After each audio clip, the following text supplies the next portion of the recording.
Can you hear me? I don't know if you can hear. I don't even know what's going on here. I just literally did a stream a couple of hours ago. Everything perfect. Everything perfect. All the trailers played fine. And now all of a sudden it's gone to crap. Anyway, welcome to the Noel Zone. Let's see. So apparently I can be heard. So that's good. Okay, well, yeah, welcome to the Noel Zone. We have some Witcher news.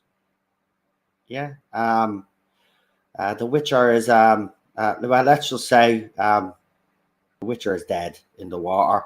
But we kind of knew that. I've got recent quotes from the executive producer, and the message he's basically telling the American public is these are all a bunch of dumb bastards, and you don't know. They have to simplify it for all of you bloody idiots out there that watch this show, because apparently, they had to simplify it. This is actually a real quote. I'll read out the real quote. But Charlotte had already said it, and she's going to come on, and obviously she's a Witcher fan. She'll give her piece on it. But these people are clearly deluded, right? An executive producer during the week as well said something along the lines of, well, we have to do better for it. It was a slight dig at the audience, basically, with another quote. We've got to reach fan expectations and all of this, right? So that's a little dig at you all, because you expect like them to follow the source material, and then when they don't, then they have a fit because fans complain about it. And then you get this quote, which I'll read out before I bring Charlotte on, because this is going to be funny to get her reaction, because I can already see her laughing. And rightly so, because this is what they're telling you, right? So this is what they said. Where is it? Where's the quote? Hold on. Right. So here's the quote. The executive producer of Netflix, The Witcher, defends changes from the source material, claims simplification is necessary for American viewers. Right? So there it is there, right? So basically what this producer is actually saying to you, he says they're all as dumb as fucking the door that you have in your room, right? That's how dumb you are, apparently, right? They had to simplify it, right? He's telling you that you are stupid. Now, other reports suggest the writer's strike has literally killed the show because it's cancelled indefinitely because of the writer's strike. But we do suspect it's because you got rid of your main lead, because he was actually complaining about the stuff that you're doing now. So you've heard my opinion on it, what I think of them, right? So let's bring on our guests who are joining me, and let's see what the Witcher fan herself has to say, which is the one and only Queen Charlotte, and she joins us now. It's been a fun week for us Witcher fans. A really fun week. Yep, my computer is just acting slow. You haven't even come up on the screen. There you are. StreamYard. See, what's happened is StreamYard was great when it first came out because it was basic, right? But to keep up with everybody else now, they're adding all of this other crap to it now, and I think it is actually interfering with it. But also we're joined by PD Rich, and hopefully he comes up on the screen any second now. Hey, And there he is. do you want my Hello, answer to PD. this? You want my answer to this? You want my answer? Go on.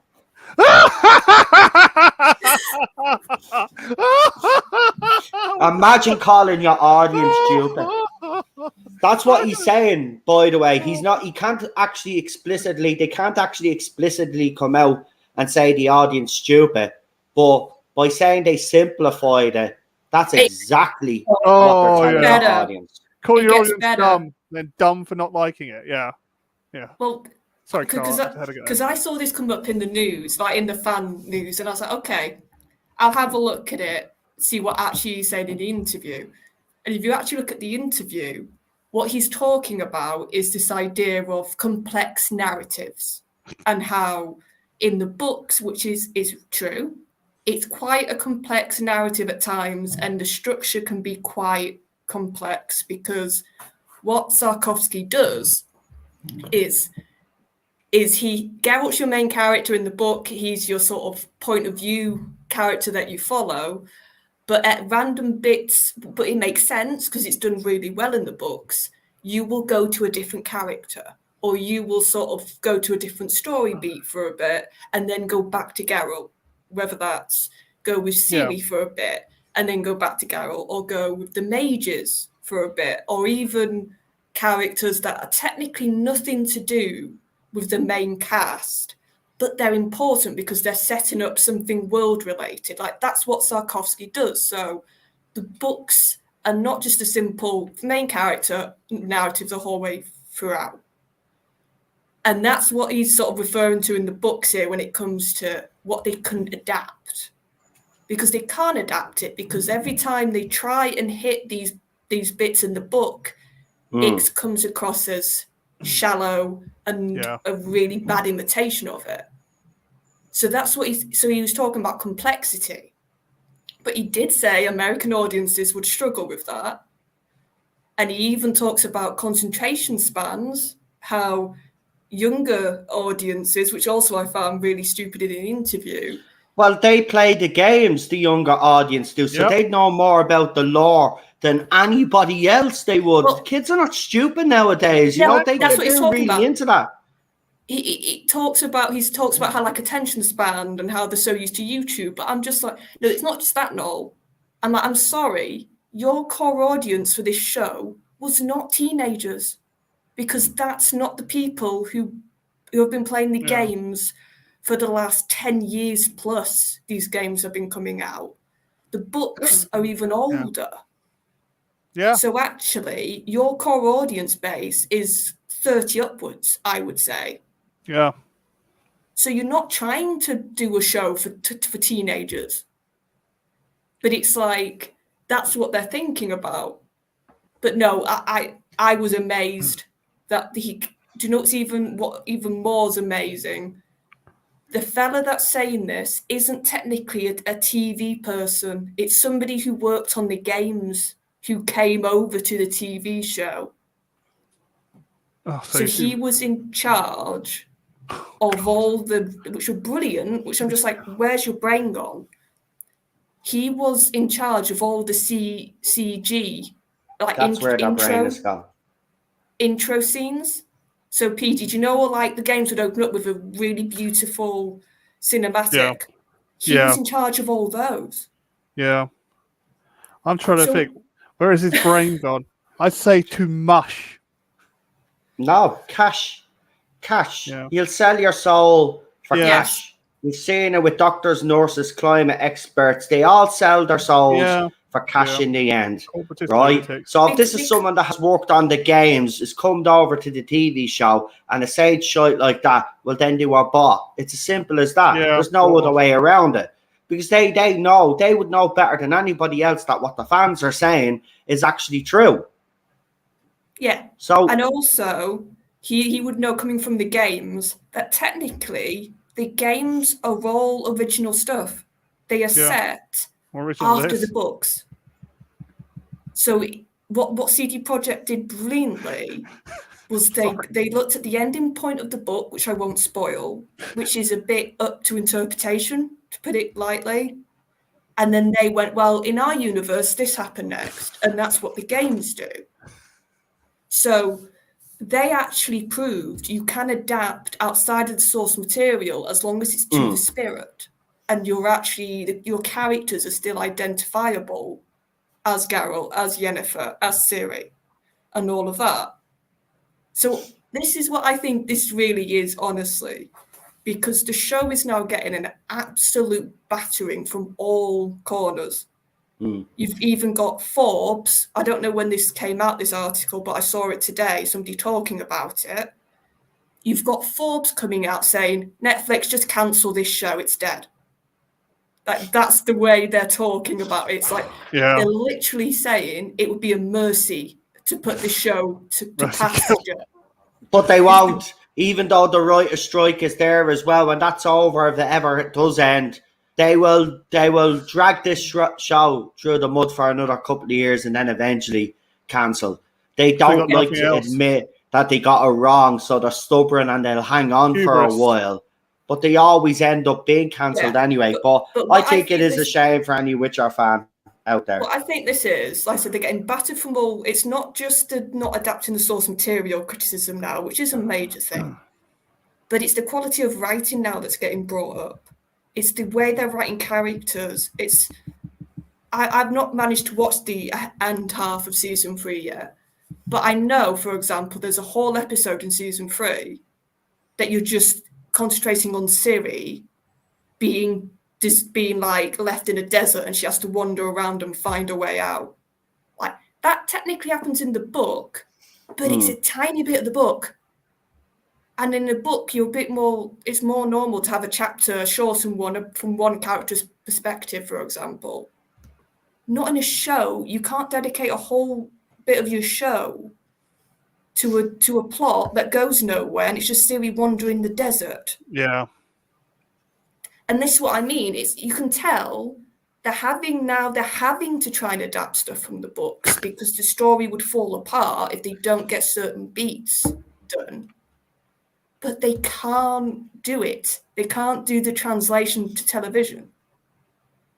So I just think he's come out, and this is his defense. This is him trying to say, oh, what's the point of us trying to adapt it to the books? You wouldn't understand it anyway.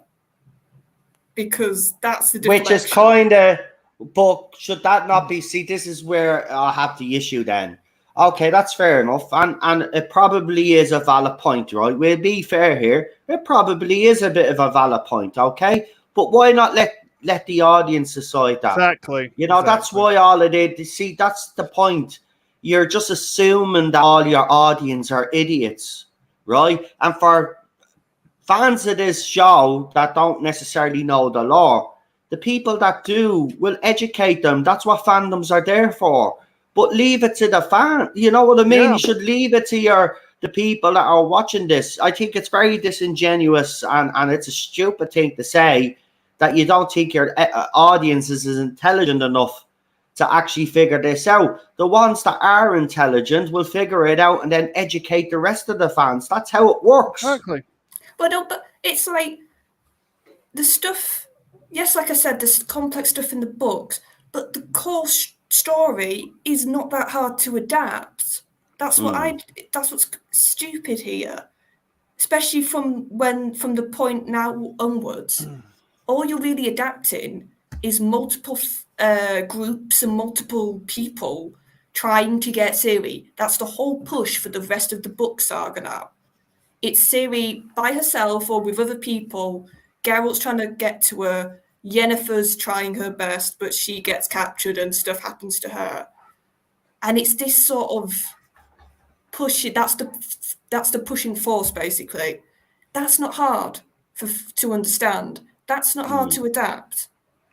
For a little bit, you have Geralt basically having his own little mercenary group of like people he collects and sort of characters he collects, and they go after a bit for Ciri. It's not. They've done already some of the more harder stuff, I would argue. Not well, but they've done it. So why can't you adapt the other stuff now? Like I said, it's just an excuse. And covering up failure, yeah, But it's such a slap in the face in another regard, because what the fans, and PD can comment to this, what the fans love about this universe is actually quite complex things that the fan base has proven time and time again.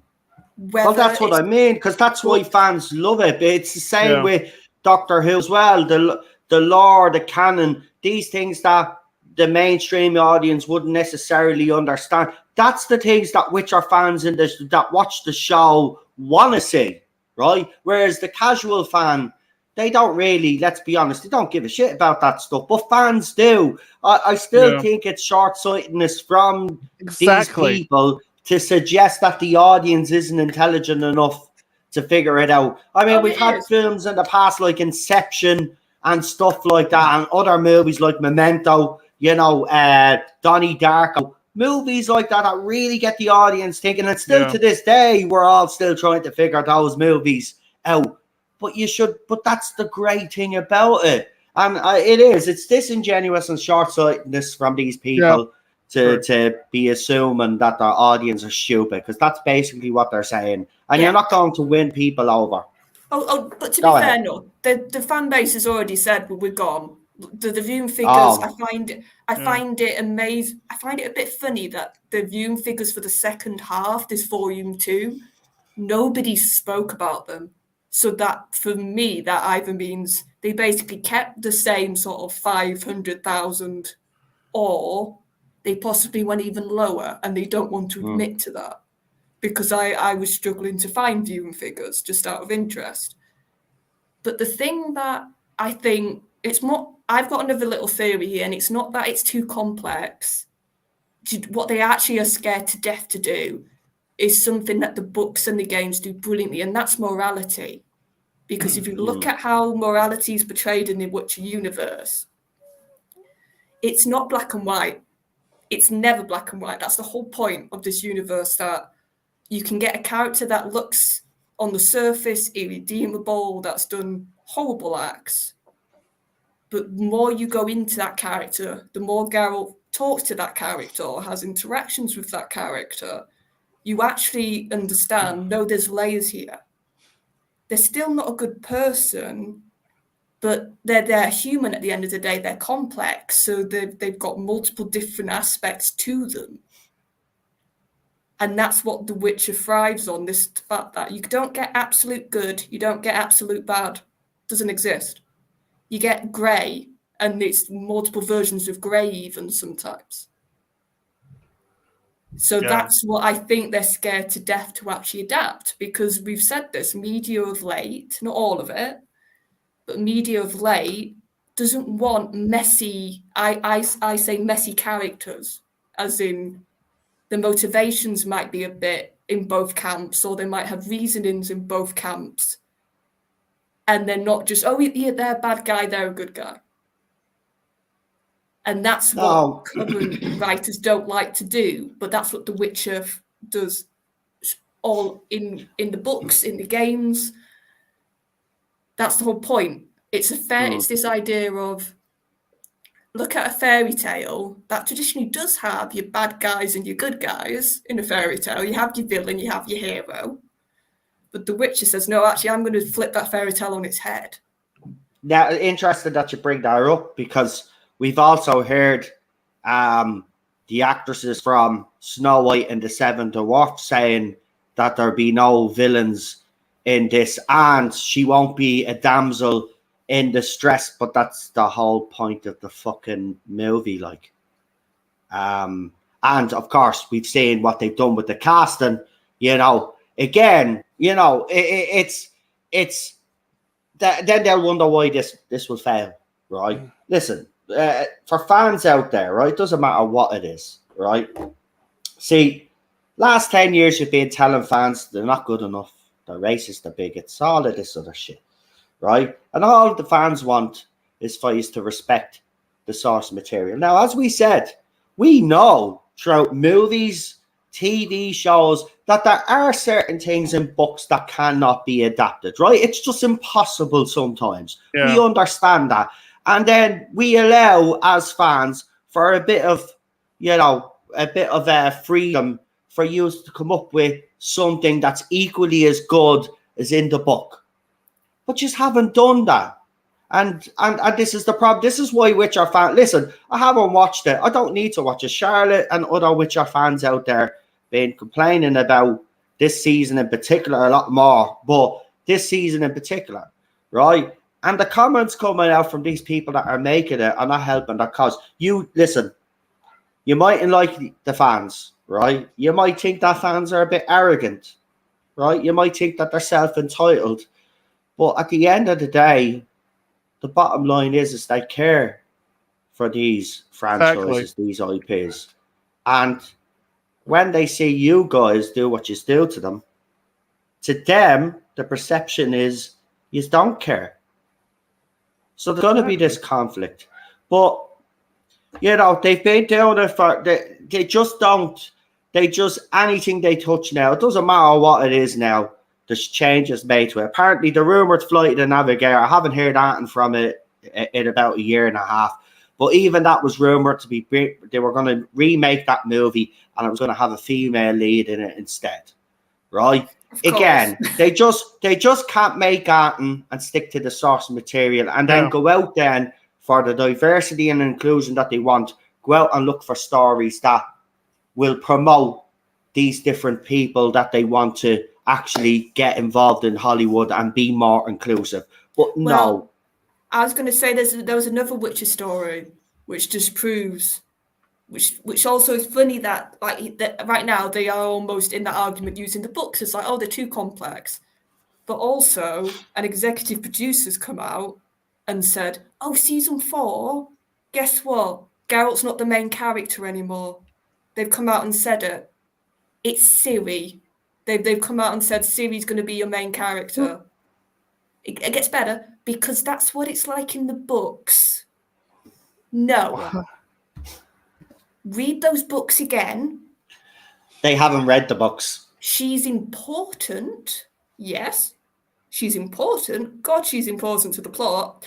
But like I said, and this is what I mean by them not understanding or seeing certain things Tarkovsky's done and getting the wrong end of the stick.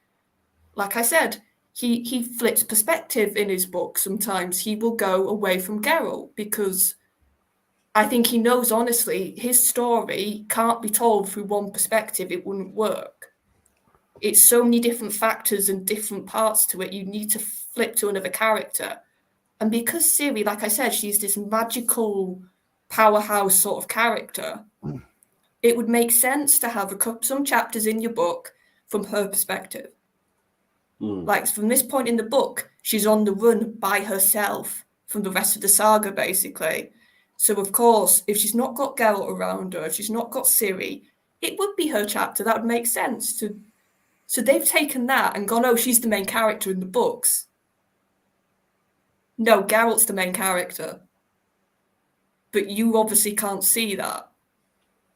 So it's just again, it's this feminist narrative because one of the people that's on the show is a feminist. Again, it's this feminist narrative.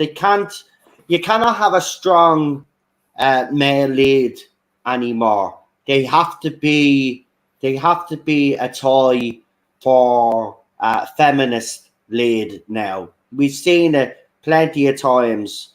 We even seen, Liam Hemsworth's brother, Thor himself, Chris, in Ghostbusters 2016, and you seen the way they portrayed his character in the opposite to Thor. But that was to send out a message. That was the feminist sending out a message. Again, I'm sorry that you hate men, right? And I'm sorry that some of you feminists out there may have been treated badly by men, but that's not all men. And there are strong males, and there's nothing wrong with strong males, but there's also nothing wrong with strong female characters. But what have strong male characters and strong female characters got in common? I'll tell you what they both have in common. Yeah, I'll tell you what they've got in common, right? They've got flaws, right? Yeah. They've got their morals. They've got their fallacies, right? That's what they've got, right? Like every other human being out there, right? We're all not perfect. But you see a feminist character today, and that's my point. And you see male characters now, they're belittled and, you know, they're looked down upon. The female characters are hailed as the heroes, like, you know, Captain Marvel, right? They're Mary Sue's. They're not proper. They haven't earned the right to be what they are because they've been written so badly. You know what I mean? And then when she doesn't like what you have to say, Brie Larson comes out and has a go at you, you know? Well, but Read a book.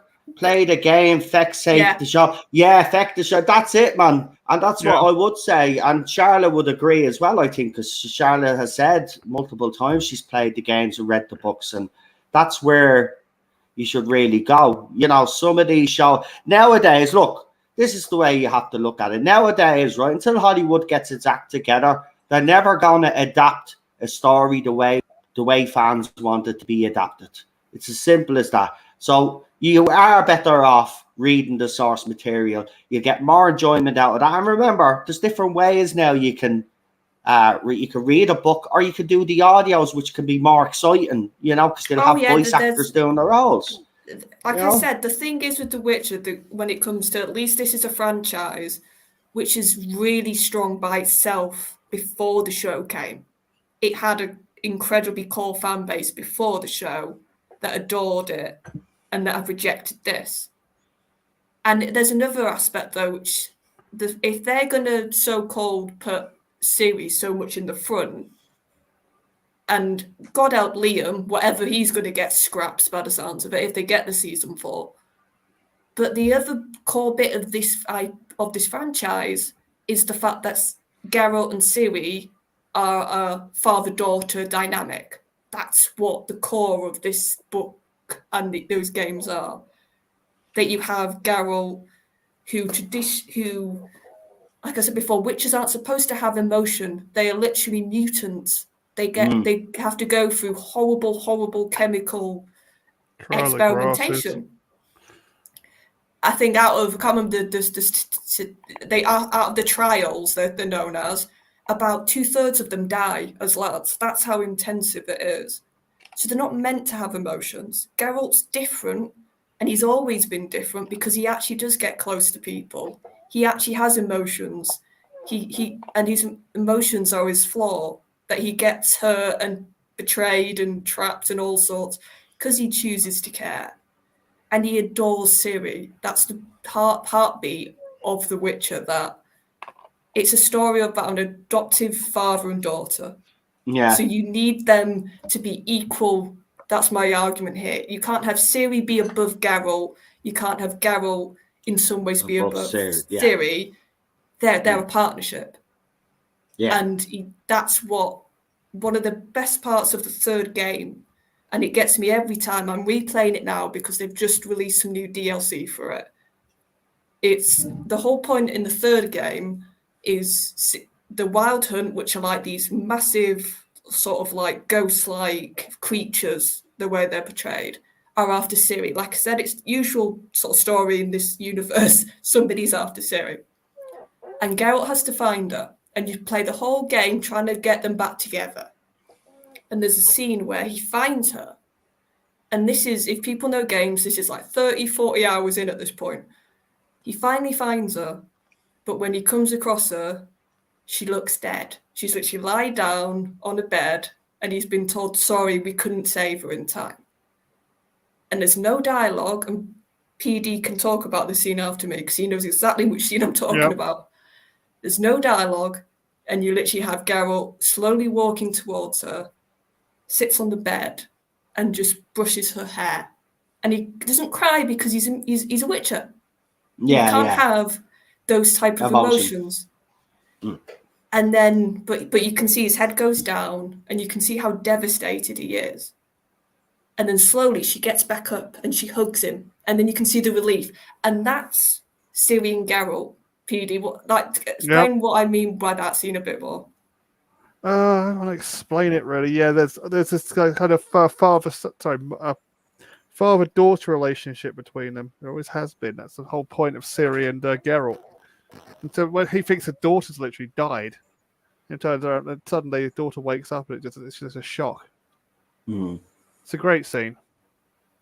And that's what you need. So by putting Ciri as your main character, You will not have that dynamic. Yeah. What they should have really done with this is just call the whole show The Witcher Tales and just follow Ciri around.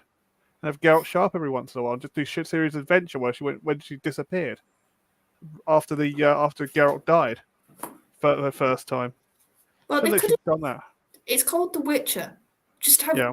Geralt as your main character, and like I Yeah, said, but- have certain episodes be Yeah. with other characters like the book. Yeah. Have certain bits of it be other characters. We're not against that, but Yeah. But if they want to do the whole thing about Ciri, they just call it The Witcher Tales, call it Witcher Tales Ciri, and just do it about Ciri and have Geralt show up every once in a while. Or do it to be more honest, between the books and the game. They could have done their own little thing. They could have made their own little universe, but no, they just wanted to go and rewrite history and make a bad job of it. Yeah, you know what I mean? And poor Henry, he had the mistake of being a massive fan in this, and it must have absolutely been getting to him every little change. That's what I think happened here. And I just think season 3, he just got to a point when he was like, no, too many changes now. Yeah. Too many. As a fan, I can't be part of this anymore. Yeah, this is not The Witcher. So do you think, because obviously we've heard from the reports that the writer strike has probably killed this show now indefinitely, but is it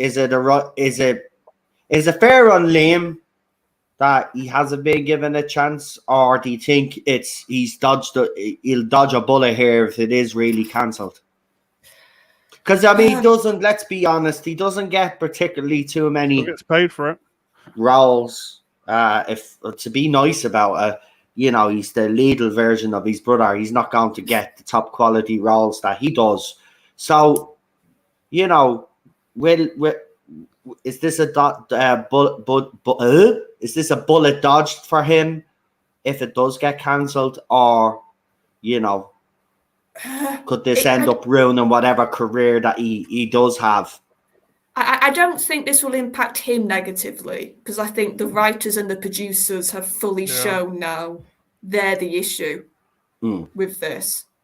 And any actor coming in is going to have to deal with that. And I've always said this in the nicest way. I think Liam got hired a lot because he was not going to fight back like Henry was. Yeah, a bit of a base. He didn't have the same star power. He didn't have the same sort of thing that he could get them to change stuff. And we know Henry got certain stuff changed. So I don't think this, if it comes out and it's bad, I don't think he's going to get any bad repercussions.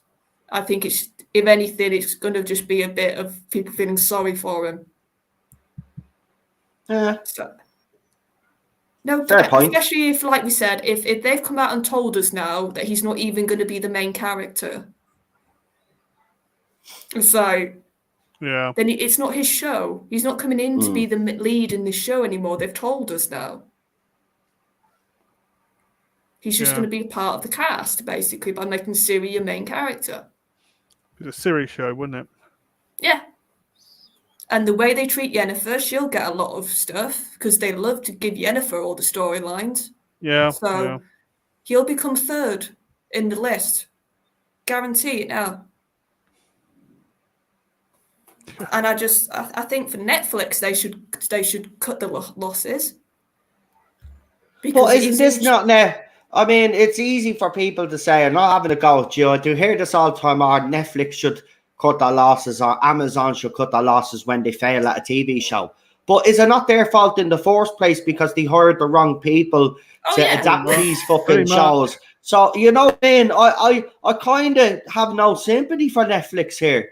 They've got another failed show on their hands because they didn't do the right thing by the source material. I don't feel sorry maybe I'm being for harsh them at all. No, I don't feel sorry in the slightest. Not at all. But I'm just saying it would be easier for them to basically use the fact that there's going to be a delay anyway, because weeks and weeks ago, a site that's usually really good for source stuff to do with Witcher came out and said it's going to be delayed, was the wording they said. Yeah. They got told. And then it's funny how now it's become on hold indefinitely. Yeah. From, Which is another way of saying, let's be honest, it's code for saying cancelled. They don't want to come out. It's funny how like it's become, it's going to be delayed. They can't film when they wanted to because of the strike. And now it's becoming indefinitely on hold. Like indefinitely, that's the wording that's interesting, isn't it? Mm. Yep. You could say it's just on hold because of everything going on. So I think what they could do, and I've been thinking, what they could do is they could do season 4, but instead of doing a full season 5, do what they did with The Last Kingdom on Netflix. If people watch that, what they did for The Last Kingdom was they filmed all their seasons, and then the last bit of the story, they didn't do a season, they did like a full movie, but it was on Netflix. TV movie, yeah. Yeah. And that was like the wrapping up, basically. Yeah. So I wouldn't be surprised if maybe Netflix does season 4, and then instead of giving them a full season 5, they do a movie maybe to finish the stuff they need to. Yeah. To proper cap it off. Did that with Stargate. I did the last 2 Stargate SG-1 episodes with their TV movies. Yeah, I really think they're going to do the movie thing now to just... Because I think season 3, some fans were holding hope. And like you said, it has been royally... Like I said, I've not seen the second half. I've not got around to watching it yet. And there was good stuff in that first half. But there were still massive issues. And I said this before, I think this whole Yasuke romance angle has incredibly soured the fan base. And then they get accused of homophobia because basically they just want the source material respected, and that's not what happens in the source material. See, this is what I'm talking about. They have to deliberately change some characters to fit in with this narrative and the ideology that they have now, rather than look. See, this I wouldn't have a problem, right, if they actually did stories and stuff that was already out there that actually promotes that community and all of that. But they don't. They get hand-me-downs. That's what they do. They give these they change characters. It's horrible. It is. Just look, if you can't be asked to actually create content, right, proper LGBTQ plus content that you all keep banging on about, well, then you shouldn't be making any at all. Because when you use franchises like Doctor Who, Star Wars, Star Trek, and all of those other franchises, now with The Witcher and God knows what else, right? You're not going to have an audience. The audience will always give a show a go. Everybody does. We all say, we're not going to watch, but we give it a go, right? We give it a go. But then, like, you lose them within the first couple of episodes and it's done. Because even then, you bait and switch them. What you do is the first episode's really good of these shows. Always is, right? Really great episode. And then you think, oh, wow, maybe I was wrong about this. Watch next week. And by the next week, then, it's full in your face. It's bang, bang, bang, bang, bang. And then you're like, okay, they've done it again. So it's But there's another aspect to it. And this is why I think the Yasuke thing's really got the fan bases like backs up. If you had to do this, why pair him off with Radovich? Like, that is literally the worst character from the universe you could have picked. It wasn't just left field, it was offensive because of what Radovich actually is in the books and games. You can't soften a character like that. And that's what it felt like from the stuff I did watch so far. It feels like they're deliberately softening this character, Radovich. Which, I'm sorry, he's a murderer. He's a war criminal. He's a tyrant. He's a tyrant. He tortures people. For fun. He's like I said, The Witcher takes these tropes and these sort of known fantasy things, and so he's the Mad King. Yeah. That's what he's based off. but he's more vindictive. It's that idea of the Mad King, but actually he's the Mad King who can actually be really clever when it suits him. He's like Joffrey from Game of Thrones, pretty much. Yeah. Well, So- except Joffrey didn't have a brain. He had sawdust. I mean, Yeah. he was an idiot. Like, let's be honest. I mean, he was a absolute little tyrant, but he didn't have brains. He was unintelligent. Whereas the bloke in The Witcher, as Charlotte and yourself are saying, was intelligent. Yeah. So that's And the that was the whole difference, twist. you know.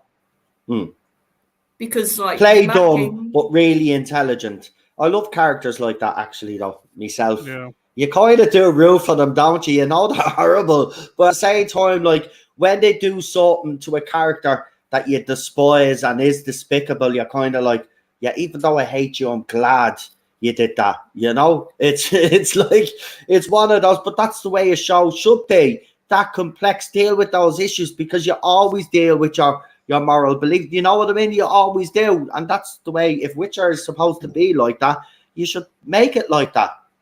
You should make it like that. That's the way it should be. I love these characters that, well, it was like Game of Thrones. You know, when Game of Thrones was great, one week you'd absolutely despise a character.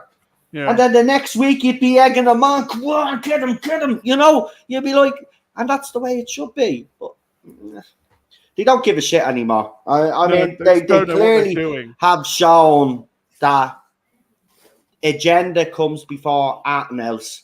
And that's what will be. Look at the recent Barbie success should be an eye-opener for everybody, because we will be covering it on Friday. But it didn't have that second week slump that everybody was talking about. The movie is heading towards £1 billion, and I reckon it'll overtake the Super Mario movie as well. But this should be an eye-opener for everybody, right? Yes, this could be an anomaly because it is Barbie, and Barbie is a very popular. It's a very popular brand, always has been. So this could be a one-off fluke. Yeah, it is going to be. But it is. It probably isn't, on the other hand, as well. And if it isn't, well, then this feminist agenda is going nowhere, right? We thought we were winning. This would set us back, to be quite honest. But I will say this, I do agree.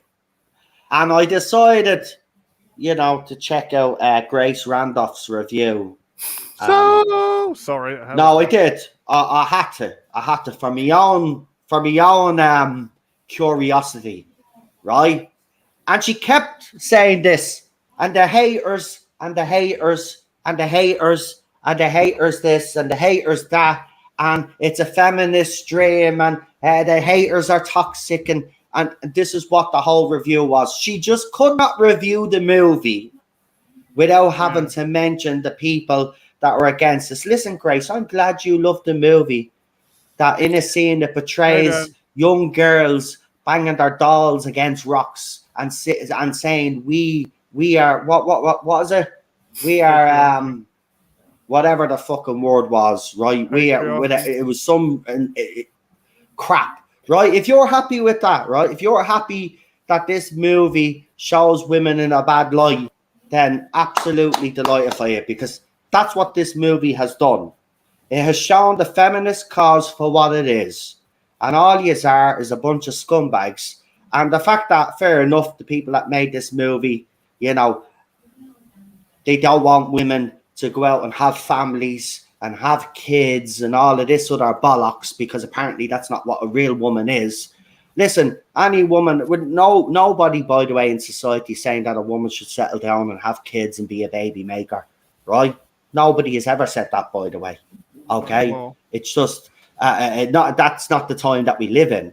But you have seen that this feminist movement has been, was rejected until this movie, because a lot of women have come out and says, well, how dare they tell me that I can't have kids or live the life that I want to live. And that's what they do. They dictate, like the men used to do, right, that we got accused of. Women now are dictating to other women how they should dress, how they should live their lives, and all of this. And this Barbie movie is another wheel in their cog, right? And it's disgusting, the agenda that movie is pushing.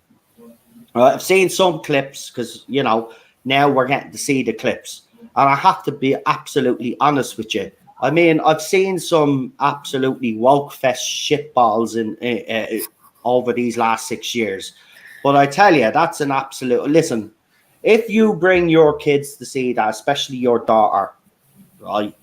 Well, then, in reality, you should have your kids taken off you, but we can't do that because this movie is going to create women that are going to end up abusing men because of the message that they send across. And we've already seen in this era of Me Too, people like Amber Heard and other actresses coming out making false allegations against men that they obviously had a falling out with and proved to be liars, right? That movie is basically, and I'm not messing, that movie is going to create more of these crazy feminists, right? That's what's going to happen. This movie is a propaganda piece, and that's all it is. And even Grace Randolph says it in her review. That's propaganda, feminist propaganda. So they're even admitting that it's a propaganda. Oh, they're all that it's being very Yep. clear now. No, they've been very open about it now because this movie was a success, unlike Ghostbusters 2016. See, the difference with this is, and this is why I do think it is an anomaly, and I agree with you, Charlotte, is the fact that she is a female anyway. She's a doll. You know, she's had cartoons as well. So it's a female lead anyway that a lot of women, rightly or wrongly, look up to. Remember, these very same feminists, by the way, just to give you a bit of a laugh, these very same feminists were actually giving out about Barbie because Barbie wasn't feminist enough for them. But now these very same feminists embrace Barbie as this feminist icon now. She was never that, by the way. She was just a doll that was very popular, but she was never an icon. Yeah, but the difference is, and this is why I do think there might not be all doom and gloom with this success of Barbie, is for years and years and years, they've been going to all these franchises or IPs, which were either male sort of known, or they were known to have a lot of male fans associated with it, or I would argue neutral IPs with a bit of a tilt towards male. I would argue Doctor Who's neutral, but it has got more of a slight male sort of focus to it. And they kept going into all these IPs and trying to turn them into female IPs. Exactly. Trying to re-educate the fans of that IP. So they finally realised, you know what? Let's actually pick a female IP. Let's actually pick an IP that has a female audience. And you know what, though, Charlotte, before you go any further, but you know what? There's a couple of things that are problematic about the movie. There's a couple of scenes that people are giving about. Now, if it didn't have those scenes and it was just a regular Barbie movie, right? Barbie lead, male lead, we wouldn't be sitting here complaining because that's exactly what we've been trying to tell them for years. If you want to make his own shit, make his own shit and leave our crap alone, right? That's what we've been saying to them. But if they're going to inject this type, and really radicalize, and this is the problem I have with it. This movie, seriously, man, I think it was Mermaids put up a chart. They're quoting Barbie and all. They're using a Barbie chart and all of this now. This is what this movie has done. It's become another tool for them to throw out their toxic narrative that all men are toxic, all men are rapists, all men are aggressors, all men are that, and the other. I know what you mean. I'm just saying the little bit of, I think, that maybe could be the positive out of this is they might finally stop trying to make everything female, and they've actually made money for once, and it might actually make them realise, let's just, if we want to do this sort of stuff, do it with actually feminine-based IPs. Let's not go to all the male IPs. Let's not go to all the IPs that I would argue are neutral with a bit of that tilt to male and try and make them. That's what I mean. I think we've got what we were talking about with the witch discussion. Hollywood for years has been failing because it's not been catering its product to the audience that it's meant to cater to. They've been trying to force everything into what they think the audience should watch, what they think the audience should like. And they finally got a success for an IP. But they have, but then I'd question why Captain Marvel, because that obviously is a female lead as well. But why have those movies done so? Yeah, but think This is about the it. weird thing about this anomaly with Barbie. Barbie is something else completely different, because not only women and kids love Barbie, there are actually grown men out there that have these specialized collections. I mean, they're crazy for all of this. But But the difference is comics is seen as a traditional male fan base. She might be a female character, but she's part of Marvel, which was known as a boys' brand. No. That's actually a valid point there. It is. Yeah, comic books are predominantly read by men and boys. Obviously, over the years, it's more more girls and ladies have gotten into comics. But you're right. I mean, back even in the the first comics in the early 30s and 40s and stuff, in the newspapers and stuff, they were read. But you're right, they were read by men and boys, the kids and stuff. And then and also, let's be fair, Brie Larson. Do I need to say anything else? No, you don't need to say anything else about Brie Larson. But all this talk about Oscar nominations for Barbie, right? I'm gonna say, because Grace brought this up as well, right? I'm gonna say this, right? Okay. I'm glad again that this movie is everything you dreamed of, right? But this isn't an Oscar-worthy movie, right? This wouldn't even be considered Oscar-worthy even 20, 30, 40 years ago, right? It's because it's a feminist movie you want to and more than likely watch the Oscars will shill and somewhere it'll be nominated for an Oscar for something, right? Do you know what and it doesn't deserve might get? I actually think it might actually be deserving, like for the actual Barbie world in the trailers. That looked impressive. Yeah. The set and all that.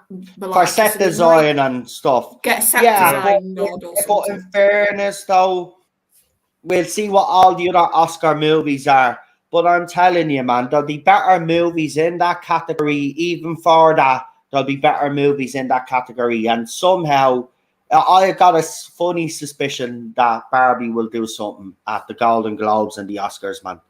And it doesn't deserve it. No, it doesn't. I'm sorry. It doesn't. It's not a movie to be taken seriously. Yeah. It was never supposed to be a movie that was to be taken seriously. It's about a fucking doll. Yeah.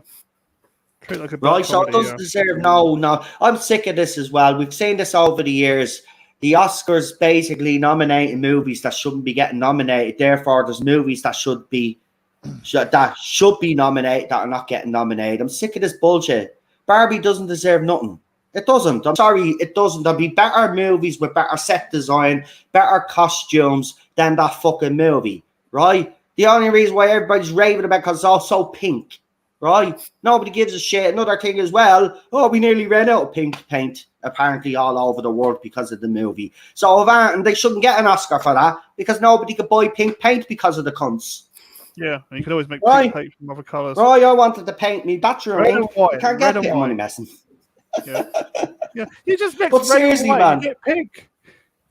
I know, red and white, that's all they needed to do. But now they bought out all the pink paint and there was a pink shortage, right? It doesn't deserve nothing. Look, these movies don't. With serious movies get fucking nominated for Oscars, right? Or fictional stories like Gladiator, stuff like that, Titanic, right? They're the type of movies that get Oscar nominations, not fucking Barbie. Or what was it a few years ago? Did the Star Trek or the Star Wars fucking thing get nominated for something as well? And I was like, why is that Star Wars getting a nomination for? Why is it even getting a nomination? It shouldn't, right? It's no.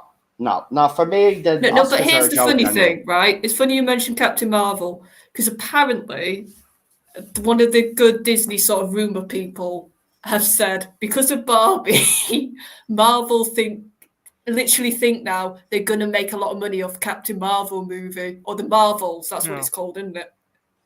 Yeah. They think literally they're gonna get this if they just apparently they think if they just market it like Barbie, Yeah. they'll have the same results. But they haven't been marketing it like Barbie. No. And the marketing has been absolutely a shambles. Look at the poster that they first released. It looked like a 3-year-old had drawn the fucking thing. Right? Yeah, look at the Listen, trailers. but if this does have, let's just say this does have that effect, and all of these movies all of a sudden, oh, we'll be living in a fucking nightmare. They'll never shut up then. Still I mean, are. they cannot.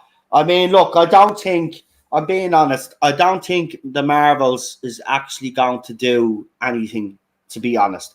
I think it will be another failure. But, you know, if it's not, and there does seem to be a bit of a wind or a bit of momentum because of the Barbie movie, then we're in serious trouble, folks. Well, I think they've moved the date now. It's like November the Marvels Yeah. comes out. Yeah, but if they are going to throw money at this like Warner Brothers did with their, I mean, look at the promotion in Dubai, the big doll coming out of the bloody box. I mean, if they start doing promotion like that and they have figured out how to make these movies popular or get people onto seats, well, then we're in trouble. If this is, look, we're saying Barbie is an anomaly because obviously female lead, and you know, I suppose Barbie doesn't have much of a lore. Does the doll have much of a lore? Don't they think they had a cartoon? No. There's not much of a lore, so they can actually create a lore with this character, and nobody can really moan about it because you know. Yeah, they can basically, it's a clean slate. Yeah.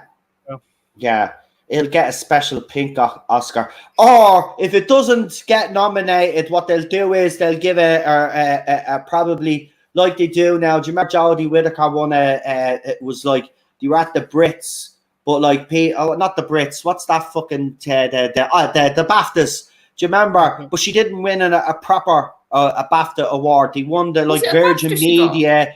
No, it wasn't a BAFTA. They got a Virgin Media award for the Yasmin Khan scene with Ryan Sinclair at the back of the bin. Do you remember that? Yeah, they got a token. They got a token award, basically, right? Yeah. And your woman that did the episode that's absolutely awful about your woman on the bus. What's her name again? Rosa Parks. Right, Rosa Parks. Yeah, that episode got one of those, you know, token award. So that's what will probably happen. The Oscars will probably invent a category just to guarantee that movie wins some sort of token Oscar. I'm telling you, man, they've done it in other award ceremonies. The Oscars could probably try, because do you know what they'll do then? They'll try justify it. They'll say it'll be a public vote, right? And they'll try justify it, right, by saying, well, you've been saying the Oscars been getting a bit stale lately, so we're going to jazz it up a little bit. Or some bullshit like that. But don't be surprised, man. They have been, for the last couple of years, people have noticed suddenly more sort of popcorny, not traditionally Oscar fair movies have been getting into nominations. Like some Marvel movies have been getting nominated. Well, the quality of the movies have been shit. That's why, though. You know, where even the ones that are not making Marvel or DC movies, it's very rare that we're getting great movies coming through. I mean, Tom Cruise is probably the exception of the rule, and there's a couple of other movies out there that I've watched this year. But the majority of them are shite and are woke infested as well. I mean, Kevin Bacon recently did a movie, right, about a Catholic camp that was trying to convert LGBTQ plus people at this camp, right? And I think the movie was called, hold on. What was the name of the movie? But basically, guess what happens? Guess what happens in this movie? So all of the trans and the non-binary and the lesbians and the gays all end up getting murdered at this camp. And guess who the villain is? Kevin Bacon. You can guess, right? You can guess, right? It's the same shit that they come out with. What's the name of this movie? I have to tell you, right? Because I watched the first. Do you know what, though? I will say this. The first few minutes of the movie is deadly, right? You think you're going to get a great movie, right? It's brilliant. It's a woman in her car. She's driving along this road, and then she stops. She just stops her car because she sees something. and you get a fucking fry. I'm not messing. I wasn't expecting it, but straight in your face, right? I got a fry, and I thought this actually might be decent. Yeah. 20 minutes in, yeah, I knocked it off. Yeah, I knocked it off. It was like that movie that everybody keeps banging on about, Megan. I mean, you all want to. Meghan Markle, yeah. No, not Meghan Markle. Megan, Yes, about the doll. The doll. Yeah, but The she is a movie. robot girl, though. They, Them was the name of the movie. It's actually got pronounced, this movie. This movie by Kevin Bacon is called They, Them. He's at a Catholic camp. And basically what they're basically doing, you know what happens at Catholic camps, but except then there's a serial killer on the loose killing all these kids because, you know, just you got to get that message out there that Catholics and Christians go around butchering LGBTQ plus people, but that's not the case. It's the left. But that's what the movie is called. It's called They, Them. So check it out. It only got 3 stars or something. I was even saying to myself, I was even lucky you got 3 stars. I would have gave it 1.5 stars, right? It was just like Megan. I got about 25 minutes into that movie and I says, nobody's fucking died in this movie yet. Everybody telling me, oh, Megan's the greatest horror in years. Yeah, put it on. Cheryl, she was in the next room and all I was doing was this, will you fucking come on? Like, somebody died. 20 minutes in, nothing's fucking happened. Like, it's all fucking, what the fuck? And she's gone, what's going on? I says, oh, I'm watching Megan. Right? And I watched the unrated version, by the way, because, you know, unrated version is always better than the release, right? Because the add-in scenes and the stuff in the other version that you won't see. Listen, 25 minutes in, I was bored out in my head and I was like, so everybody is praised this as one of the greatest horrors. I had more fun watching Russell Crowe in The Pope's Exorcist than I did with this shit. Megan is good. I don't know where yous are all going. I think yous have lowered your standards when it comes to movies, folks. I really do. Because that's shit. Just like the Suicide Squad movie that they brought out, James Gunn's very, that was shit. Yous are lowering your standards too much now, and it's annoying me. We expect better, right? Megan ain't it, right? Megan ain't it. I seen the trailer for Saw X, right? It's the latest one coming out. And I was like, oh, for fuck's sake. I said, this was my reaction when I heard there was a trailer. Oh, for fuck's sake, another fucking Saw movie. But I went in and I watched the trailer. Oh my God, I'm back into the Saw franchise. Oh, it looks absolutely fucking amazing. I'm not messing. I was done with this franchise after the 3rd movie. Oh my God, this looks fucking freaky. This now is a proper how it all began, and it just looks fucking amazing. It does. He's back. He's back. The original actor and all is back. It just looks. I wasn't expecting it. And then I watched the new Exorcist trailer, and I was expecting that to be shit. But again, I was very impressed by that trailer, and Reagan's mother is actually in it. And I got to be honest, when she turned up on the screen, me jaw just went. I looked at Sharon and I go, oh, girlfriend exists, yeah. Here I was. Do you know who that is? Sharon, do you know who that is? And she's like, look at me. She goes, do you know who that is? That's Reagan's mother. She's in the fucking movie. And the rumor is that Reagan herself will show up near the end of the movie, because this is going to be a trilogy of movies, apparently. So Reagan will appear, and it's basically, it looks deadly. This time it's about 2 girls. Now, some will point out that one of the girls happens to be black and one of them happens to be white, and they just can't have it as blah, blah, blah, blah, diversity, right? Don't give a fucking shit, to be quite honest. If these girls can perform being possessed and all that shit, I don't give a fuck about skin color, right? Also, this is a movie that you all know I love, right? So if they fuck this up, I'm done with Hollywood. I am. They cannot fuck this up. The first movie is iconic. It's seriously, to me, right? Alien is, so I call that sci-fi horror. That's the best sci-fi horror movie in my opinion. That's the bar. But for pure horror, right, The Exorcist, me, was the bar. Now, I know the movie has aged badly, and it has. Obviously, it has. It was done in 1970 fucking, what was it, 5 or something, right? So it has aged badly. But at the time, that movie was iconic. People were literally having heart attacks and dropping dead watching this movie. This movie terrified people. Even certain scenes in this movie were banned around the world because, you know, they were controversial. This movie set the bar, in my opinion, for mainstream Hollywood movies, and The Exorcist is it.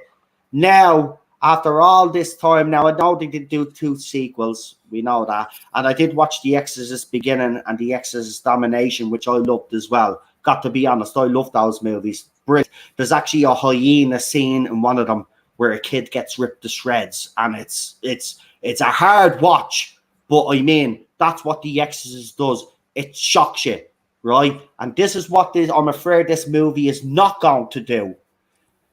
It mightn't have that shock level, and I think with modern horror movies, they don't want to be really crossing the line anymore. You've seen it. Everything is kind of... Look at, for example, Megan is tame. You know, that's not a great horror. A horror is supposed to fucking scare the shit out of you, but also, you know, go towards those boundaries, really fucking make it disturbing. That's what it's all about, controversial. And I don't believe... Look, I saw the trailer, I did love it. And I have to say, the old music coming in the background in the trailer as well was a nice little touch. They didn't use it all, but they just used a couple of bars of it, right? But I was impressed by the trailer. I just hope they make it as controversial as the first movie. If they can do that, then they're almost there. Then obviously then the story and the acting has to be on point for this to work. But I just don't believe that they make horrors the way they used to make them back in the 70s and the 80s. They don't want to cross that line to offend people, you know, and that's the problem I have. Movies, look, that's what gets us talking about movies and has the debates and stuff like that. The Exorcist was a very controversial movie, especially the crucifix scene. It's the most famous scene in the movie, and the spider walk as well. They were banned. That's creepy. Yeah, those 2 scenes alone were banned in Ireland, UK, fucking America for years, until obviously they classifies it, and then we copped on a little bit and saying, you know what, it's just a fucking movie, and we didn't take these things too seriously, and then obviously then we got to see them. Listen, I bought the 25th anniversary DVD, which had 3 different versions of the movie on the one disc, and I watched them back to back, and there was little slight differences. The spider walk was put in it, and then in the other movie, then the spider walk was extended, but blood and everything coming out of our mouth and shit. It was fucking seriously, man.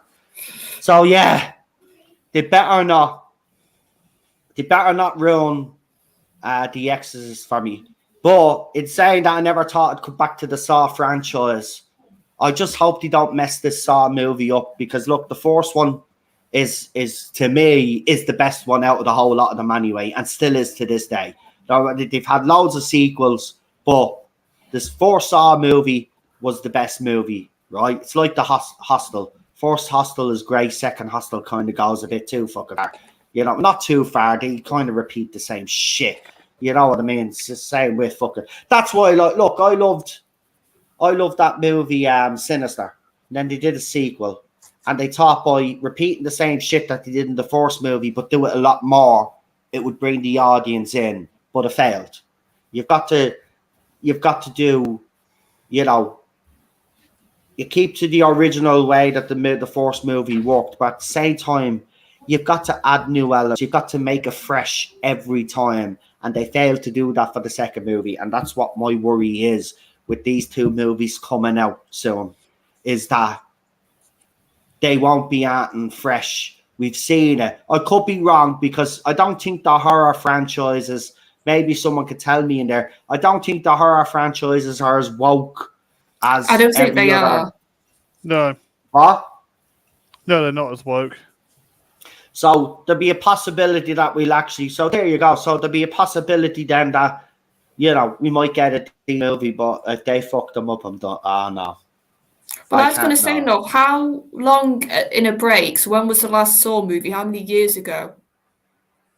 The last Saw movie was out in. Because I feel like it's been a long break. Yeah. Well, That they had might that show mean that- Spiral. Wasn't that movie Spiral? I think that was the latest addition to the franchise, but that was a kind of a spin-off thing. It was the detective trying to track him down. Yeah, I'm thinking like When pure we so Saw. Saw. Hold on, Saw franchise. So here's the Saw franchise. So the last movie was. Here we go. So the last movie itself was in 2017, and that was of the original franchise, and that was called Jigsaw. And then you had Spiral in 2021 with Chris Rock in the lead, and he's the detective, I think, trying to find him. I haven't watched the show, but Cheryl has actually started watching the Saw franchise. She loved the first one, but she got 20 or 30 minutes into the second one. She turned it off. I told her, I actually told her, the second one is shite. Third one is actually pretty, it's all right. It's not as, they do a lot more in the third one, but, you know, I mean, look, they haven't gotten everything right with this franchise, but that's Saw X. Saw X comes out in 2023. So the last one of the franchise with the spin-off was Spiral in 2020. So it's only 2 years. But I'm just thinking for like a main series, that's enough of a gap, hopefully. Yeah. Because like if you do something year after year after year, you do sort of run yourself out of ideas. Hopefully they've had this bit of a break. It means No, like I do. By looking at this trailer, I got to be honest with you. It really does look. I was surprised, man. I was surprised. I wasn't expecting much when I was watching that trailer, right? And trailers can be deceiving. We do know that, but I mean, I got goosebumps, and I haven't gotten goosebumps since I've watched the first Saw. So the trailer did exactly what it was supposed to do for me, anyway. I just hope they don't mess it up. I really don't, because it was a franchise I had high hopes for, but the second movie killed it anyway. But it carried on like the Fast and the Furious franchise. You know, it carried on for 10 fucking movies. Like, you know, I mean, do you need 10 movies in a franchise now? You know, remember we used to get trilogies. You know, Yeah. some movies would get, you know, the fourth movie, Rocky especially. I mean, Sylvester Stallone and Rocky. I mean, how many movies now? I mean, come on. But yeah, they better not mess up. I look, horror is my kind of the genre that I really horror and sci-fi, and I do like a disaster movie. Actually, lately I've been watching. I watched Earthquake. I watched 2012, The Day After Tomorrow. I watched The Core. What else did I watch? Yeah, that was funny as fuck as well because the effects were absolutely fucking awful. There's some other one, I forget the name of it, but there's some other disaster movie I was watching as well, Bleeding Funny. But yeah, I've been watching all of them. Oh yeah, I watched Deep Impact as well. So I've been watching all of those sort of movies, and Daylight with Sylvester Stallone, where he's trapped in the tunnel. Do you remember the tunnel one? That's a pretty decent one. And that movie, I forgot. That movie makes you think that the dog is dead in that movie, and I was coursing at the screen. These bastards! Why would just kill the dog after all that? And then I forgot that they tricked the audience because the dog just turns up out of the fucking blue, right? It's like a stupid scene anyway. You know what I mean? The dog just turned up, but they wanted to try trick the audience that why would you do that, you cruel bastards? Like, you know, but great movie, man. Seriously. Did you watch Skyscraper? No, I won't watch that shit, man. No. Listen, the Towering Inferno, right? That's the only Skyscraper movie that I've ever watched. If you want to watch a deadly movie about a tower up in flames and people being rescued, that's your movie. Paul Newman and what's his face, Steve McQueen are the leads in that. right? And you never this. I think this was the first role they did together. Was it the first and the last role? I think I don't know if they did any other roles together, but certainly that was their first role, and that's a brilliant movie. If you've never seen it, it's a great fucking movie. Go and watch it. No, I don't. Skyscraper. That's the one with what's his name, The Rock in it, wasn't it? Yeah. I don't know. Isn't that stupid one with The Rock? Yeah, I'll watch out with him Die Hard in it ripoff. Yeah. because it's just gonna be shit. Like, I mean, he doesn't make it. Yeah, it's not very often that Dwayne Johnson makes a decent movie. It's one in maybe 3-4 movies he'll make a decent movie. But I don't like him anymore. All the stories that have come out about him over the last couple of years, especially, you know, with the tactics that he uses. Look, that man is just a fame-hungry whore, right? That he will step over his own grandmother, right, to get where he is, right? It's as simple as that. We've heard the stuff that came out that he basically used Cavill. That yeah. he thought I'll use him as my way to get my bit of the DC. Same with Brendan Fraser. Brendan Fraser had him in the Mummy franchise, and he used Brendan Fraser to get his movie made, The Scorpion King, right? Which ended up being, if you have seen that movie even today, right? The CGI back in the day was bad for The Scorpion King, but if you go back and look at it now, it looks like it was designed by a bunch of 3-year-olds. It's awful. And the movie itself was awful. That's the thing. The movie was shit as well. Like, but he did the same.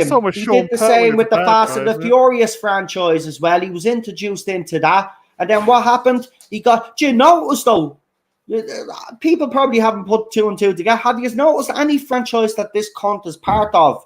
They always seem to get a spin-off when he joins then. Fast and the Furious did that spin-off. The Scorpion King, they did spin-off of the Mummy. He's always doing spin-offs of other people's original works, like. And that's how he does it. I don't like him, man. His father had more integrity than he did, right? And that's the bottom line. His father was a wrestler, right? His father had more integrity than he does. He would literally sell his own granny, his own kids to get the Hollywood career that he wants, right? Look, when he first was around, I actually thought his first few movies were actually decent. I was actually a fan, right? But he's arrogant. He's got an ego, and he certainly is a scumbag. Sorry, scumbags, right? He puts these videos up of meeting people. Look what I done. I met this black man who fed all these village and all of this. Now I'm going to do a video and post it up to show how great I am towards black people. Why don't you put your hand in your own fucking pocket then and fucking help these people? Fuck you with your video. Can't stand that man. Can't stand him. He's a grifter. He's one of the biggest grifters in fucking Hollywood. He shouldn't be given any fucking roles, because if he does, he will stab you in the back. Nobody should work with him either. He'll stab you in the back in 2 seconds like he did with Brendan Fraser. And he did stab Brendan Fraser in the fucking back. And that's what I can't forgive, because Brendan Fraser, as we know, has had a horrible time of it. We know what happened to him, right? I think we're all very protective of him, especially Brendan Fraser. I love the Mummy fucking franchise, right? And then all of a sudden, that was pure, like, peak cheese. That was fun. Yeah. It was like Indiana Jones, but less serious, with a bit more of a goofy, and it worked because Brendan Fraser he was brilliant to be sort of the handsome, straight lead in bits, but then to be this sort of one-liner, sort of goofy type character, it worked. It was brilliant. Yeah, it's mad. I pop in at these scumbags. What did I do this time? And even an all Sharon PD, Rich. No, we're talking I didn't mind Jumanji 2, but Mark, we're just talking about how The Rock goes into franchises and then kind of maneuvers himself in a position where he can get his own spin-off, because, you know, he can't make his own shit and has to, you know, feed off other people's hard work. Yeah. And that's what I don't like about him. As I said, his father had more integrity. You know, his father was treated like shit in the wrestling circuit, but he had more integrity to never sell his fucking soul to get where he got. But see this fella, he would sell his own granny, sell his own soul in a fucking heart. If the devil appeared in front of him right now and said, look, I can give you a career like Tom fucking Cruise, he would fucking lick the devil's cock. Right? And the fucking story. I hate scumbags like that. Have you got some good news by what you've got by your name? Oh, yes. Jonathan Frakes came out and reported that the last 2 parts of Star Trek Discovery is the last. The show's been So cancelled. finally it's done. Finally, it's been cancelled. Another one dies to dust. Do you know what? What? 0 fucks given. Well, 0 it's fucks good. given. They cancelled your show, didn't they? I don't really give a shit what they do now with it. I've even stopped watching the other thing. Not even going to get into it. But 0 fucks given. You know, they gave us Picard season 3. You know, one little brief hope. And Star Trek Prodigy, which they dumped as well, which I'm pissed off about. But other than that, the rest of this Trek universe has been an absolute shambles. So, you know, they had one decent season, Strange New Worlds, and I thought it had great potential, but they basically blown all of that. I'm not watching a musical episode of Star Trek. There should be a musical episode of Star Trek. They did it before, no. They did it before with the Doctor and Voyager, but it was all about the Doctor. It wasn't about the music. He just sung a few lines. Yeah, I remember that episode because I keep going back to Voyager. But yeah, even the Doctor and 7 of 9 have had a duet. You are my sunshine, my only sunshine. You make me happy. You know that song. And they sing it well. I love that. I mean, listen, my favorite parts of Voyager are when them two are the focus of episodes, because they just bounce off each other so well, because she's so sick because she's Borg and he's the Doctor. Like it works. It works. I love the episodes with just those two. Again, but we won't go there. But Star Trek is gone. Star Wars is gone. Yeah. Doctor Who is gone. All my stuff is being destroyed. So do you know what I'm just doing? I'm just watching classic TV. Yeah, I've no interest in watching that new. I've no interest in watching that new. Right? Yeah, I've got to watch me second season of From, but it's the only show that I'm actually looking forward to watching. But I'm done with modern TV for now. Yeah, if we're lucky No, if we're lucky, Robert Meyer Burnett's rumours are probably true.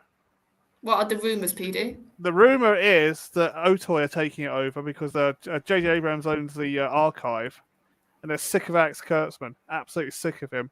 And Otoy are going to do something with all the old guard. They're doing this kind of thing. They're trying to resurrect. They're trying to rehash it. It's too late. I can't say Otoy. I can't say Otoy. Yeah. Those are they like a production company? They do digital effects and all that. But as I said, J.J. Abrams now owns the archive. Rod Rodri has nothing to do. He just dances around as the figurehead now. But they've got Terry Metalis, they've got Michael Acuda, they've got Doug Drexler, all the old guard down there doing really good stuff, really doing God's work pretty much for Star Trek. And hopefully they're going to do something that's going to reset the whole universe. Nah, just bring something new in. I don't think so. It's done. I can't season 3. Because what you're going to have now is that the Star Trek fans that actually sold their soul to watch this shit, they won't be happy. Of course, obviously, everybody wants Star Trek to be done properly. But there's less of them, because if you think of it as well, you've also got all the shills and all the rainbow crowd that have latched onto the show because, you know, they throw in the diversity and their LGBTQ plus characters. Nah, Star Trek, just like Star Wars and Doctor Who to come, these franchises are all dead in the water. Disney is done, dead in the water. DC done, dead in the water. Marvel is dead in the water. They're all dead in the water. It's just they don't realize that all of these things are dead in the water, but they will soon cop on when they see that they keep losing money, because they will continue to keep losing money. And, you know, if people did what I did, what I'm doing, and actually boycotted Doctor Who and actually went through with it, by not watching that, and that's on that platform or Disney Plus, we could actually get our message across. But I can't tell anybody what to do, of course. No. I did have a rant about it today, but if people are serious about a boycott, Well, then if you're going to boycott, it doesn't mean that when it's Big like Finish Barbie. release something that you're going to say you're going to buy How many this. times You're still supporting the BBC. That's my point. If you're going to boycott, you don't buy Big Finish. You don't buy the Doctor Who magazine. You don't watch the TV show. You don't support BBC. You don't watch EastEnders and all those other shows. Remember, right? It's been hit with a recent scandal. We've seen the people that they're getting working on Doctor Who. We've heard the stuff that's come out of their mouth, right? Do you really want to be supporting? Listen, people keep saying, BBC need to change or we need to get rid of BBC. Okay. Well, then be serious about it, right? You don't review Doctor Who. You don't watch the 60th. You do something else on that night, right? You do a different stream. You come on, you talk with your friends and all of that, and you boycott it completely. That's a boycott. You don't say, oh, Big Finish has an audio with David Tennant in it. I'll buy that. You're still supporting the BBC. You're still putting money into their pockets. A boycott is a boycott, right? Just like the people did with Bud Light. If you're going to boycott something, you got to be fully committed to it. So that's why I said it today. I tanked my channel. I'd be open about it. I have tanked this channel, right, and lost subscribers because I refuse to cover the 60th anniversary and then beyond, right? I've tanked my channel, right? But I believe in what I'm doing. And while it is harming me channel, yeah, and I'm not going to get the numbers that I get, I don't give two flying fucks. I've got 8 people watching right now. Good enough for me. I had 6 people watching earlier on. That's good enough for me. The 8 people watching, they're the most important me audience, right? I don't give a shit. A boycott is a boycott. You don't watch this if you're boycotting. You don't say you're boycotting and then say you're going to buy this, that, and the other because it makes you look like a hypocrite. Before I've said I'm going to boycott shit, especially with Doctor Who, and people have always changed my mind. Yeah? It's always happened. People have kept talking to, oh, no, do it. We want to hear your opinion. We love what you have to say, blah, blah, blah. This time, no. It's either take a stand now, right? Because this gets worse, folks. This is not going to get any better. It's not going to get any better, right? We see what happened with the Jodie era, right? We said we were all going to boycott and we all didn't, right? I'm guilty too, right? I criticise myself here as well, right? Didn't go through with it. We all ended up going back on air word and we covered the show, right? And what did we do in the process? All we did was fucking make ourselves mad and crazy and fucking more depressed because of the shit that was coming out of it, right? We don't need that, right? BBC are hit with another scandal and it certainly won't be the last, right? EastEnders has canned because they've injected the woke ideology into it. The show has canned, right? They're going to do the same and they're going to double, triple down. And it looks like RTD is going to triple down, right? And if you think this 60 is bad and the Series 14 is going to be bad, that's just the start of it. It's going to progressively get worse and worse as the seasons go on, right? They've got to deal with Disney in place. It doesn't matter if everything else is cannon around it. They will drag this show through the mud for the next couple of years. So, you all have a choice to make now, and this is the moment to be counted. So if you're saying you're going to boycott it, that means you don't go on to panels and you start talking about it. You're done with it. That's the way it should be. You do a proper fucking boycott. You send a message to BBC and say, no, we're not putting up with this woke ideology anymore. We're not putting up with the dangerous ideology that you're pushing on our kids and everybody else, right? And you take a stand. It's as simple as that. I don't want to hear from anybody else, right? If someone comes and says to me they're going to boycott and I see that they're not, I'll call you fucking out. I don't give a shit. Boycott is a boycott. You either fucking boycott the show or you just tell your audience the fucking truth and tell them that you're going to cover it, right? But you won't see nothing got to do with that show on this channel moving forward. I've said it. It's why I've put the flag until Lee does the rebrand. It's why I have the Irish flag in me bio now. It's why when I knock off me camera here, you will see, which I'm about to do now, if it knocks off. Hold on. Yeah, no, it's not a bit off slow. at all.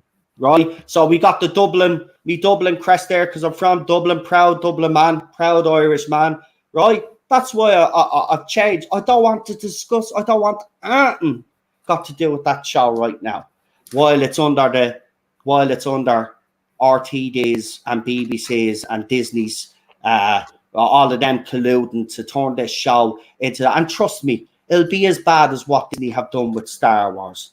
Right? So it's either stand up and be counted this time, right? Or they win. And they will win, right? Because a boycott is a boycott. Nobody, seriously, I can't tell you what to do, but in reality, none of you should be covering this if you have morals, right? Do you really want to support the show that has these people in it and an organisation that has covered up time and time again, scandal after fucking scandal, right? People have been actually, TV inspectors have went out to old people's homes. People are being locked up because of the TV licence, okay? So do you really want to support an organisation that puts old people, all people, into prison for not paying for the propaganda that they fucking throw out? And that's where I stand with it. I'm serious about this. People need to realize I am 100% fucking not backing down on this, right? I am not supporting this show until they change the way. And BBC, I'm not supporting that organisation in any way, shape, or form until it's fucking changed from the top down, right? Until that organisation represents the people properly, right?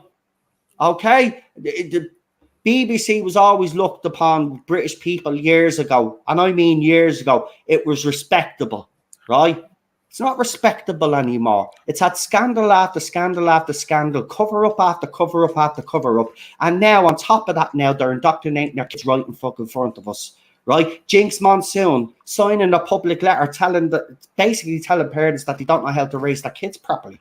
Right? Then you have Seuss coming out with all the horse shit, right? Saying it's okay to operate on trans kids and all this other rubbish. Kids, babies, trans kids, all of this other fucking nonsense. Then you have David Tennant wear the t-shirt but didn't have the balls to wear it when he was on the one fucking show. Fucking hypocrite. But I'm not going to support him either. He's a prick and a sellout, right? Bottom fucking line. So he's either wake the fuck up, right? So if you support the show, just don't tell me you support the show, right? Because I'm actually serious about this. Don't boycott this now. They win. Simple as that, right? And remember, anytime I say anything on this channel, I always end up being right. So for fucking once, will people listen to me when I say a boycott means a fucking boycott? And that means you don't buy fuck all, right? No matter, because I've seen people say, I'm buying the new sonic screwdriver. Well done. Okay, so you're not going to watch the show, but you buy the sonic screwdriver. Right? You're still fucking supporting it. You don't buy the sonic screwdriver, no matter how much it fucking kills you, right? It'll still be there years to come. They'll still be fucking there. They're not going to go away. They will, you get classic screwdrivers still to this fucking day. They're not going anywhere. But for now, you can fucking make a stand, take a stand. And this is what annoys me. I'm not going to, no, I'm done now, right? I'll say no more because I don't want to fall out with people, right? I don't. But if you're telling people out there you're going to boycott, well, then I expect you to keep that boycott, right? Because I remember I made a fucking speech on here where I told you all we all needed to fucking once and for all come together as YouTubers and take a fucking stand. And I'm here on my own. Okay? So, lay your cards down on the table is what I'm basically trying to say. I've laid mine down. Yes, I've tanked the channel. Maybe you are looking at that and you don't want to tank our channel. But listen, I've been around 6 years. I might have tanked the channel right now. It will recover. Right? And so will your channels recover. Because if people like what you have to say, remember, they came to you because of you. Not necessarily because of the content that you're talking. That's a little bit of part of it, of course. They have to like what you're talking about. But overall, when you've got built up an audience as much as we have, then they won't mind what you fucking talk about. So I'm not covering it. So again, as I said on the other stream earlier on, I don't want anybody asking me to review this. It ain't happening. I'm not watching. I'll be streaming on the nights that it's on to prove to you that I'm not actually watching this. Because some people say, "Oh, you watch behind the scenes." No, I'll go live on the They nights that don't the know fucking you anniversary at is on. all. Right? Yeah. They obviously don't know me because that's when I'm serious about. But listen, I still haven't bought a Gillette razor. That's why I have me beard. Right? The dare woke bullshit a couple of years ago. Right? Costa Coffee is on my list now. I haven't played Call of Duty because of their stance, because they got rid of content creator that there because he didn't believe in children being operated on. Right? I've boycotted them as well, and I've boycotted many other products and many other fucking companies because of their fucking stances on certain things. Has it affected me? Not really. I could do without them. It's actually fucking better in some cases, to be quite honest, because I found, new razors and stuff and new shit. That's the good thing. We get too stuck on the items that we grew up with. There's other companies out there that make better razors, even better than Gillette. You just have to go and look for them now. Don't need a Gillette razor. I even stopped using their foaming gel. Everything got to do with Gillette, right? That's what I've been doing, and that's what I'll continue to do. And unlike, as I said, I was guilty of it too during the Jodie Whittaker era. I said I'd boycott it, and I was convinced to change my mind. Not all the time. Also, I'm not trying to blame anybody else, but when people are constantly asking you to do it, you kind of get to the point where you're like, do you know what? Fuck it. And you do it. That's not going to happen this time. It's not going to happen this time. I am deadly fucking serious. Well, That show. The thing is with all products, the part that they don't want to get to in a fan base is apathy. And that's the more dangerous stage to have in your fan base, because at least when you're angry, you're still either watching it or you're interacting with it in some way because you've got that emotion. Once you get past that and you don't have that connection, because anger is a connection still. Once you get to it's like, that's what I said about The Witch at the beginning of the stream. Yeah. You can see now the fan base. We've got past the anger. We've got past the mad phase. That's what we had when it got announced Henry was leaving. And the more we've sort of seen other stuff start to come out of the woodwork, and the more producers say stupid stuff like that quote you had at the beginning, it's just, you don't get that sort of reaction. You just look at it and go, all right. And then you carry on with your day. And that's what the Witcher fan base is doing now with the show. I said this to you, the first half, if there was hardly anybody talking about it then, God, this second half when it dropped, nobody was reviewing it. No. Like, there was the odd person I saw, but it was even less. That's what I mean. But even if Doctor Who was good, though, we still have to take that stance, or BBC will think that they can get away with this again. You know what I mean? It's look, we've suffered enough, man. Right? Yeah, we have. Everybody. It's not just Doctor Who fans. Everywhere. Right? The world has gone to shit. Right? And I don't want to sound all doom, but the world has gone to shit, right? We've seen it. It's a shit show. Right? We used to be able to turn on our TVs to escape from it. But now it's in our shows. It's all in our face. There's no escapism. So we're miserable 24/7. And I'm sorry. I'm not willing to put myself through that again for another era of Doctor Who. I refuse. I'm not going to get miserable over it. And I don't care if it's good. I don't know.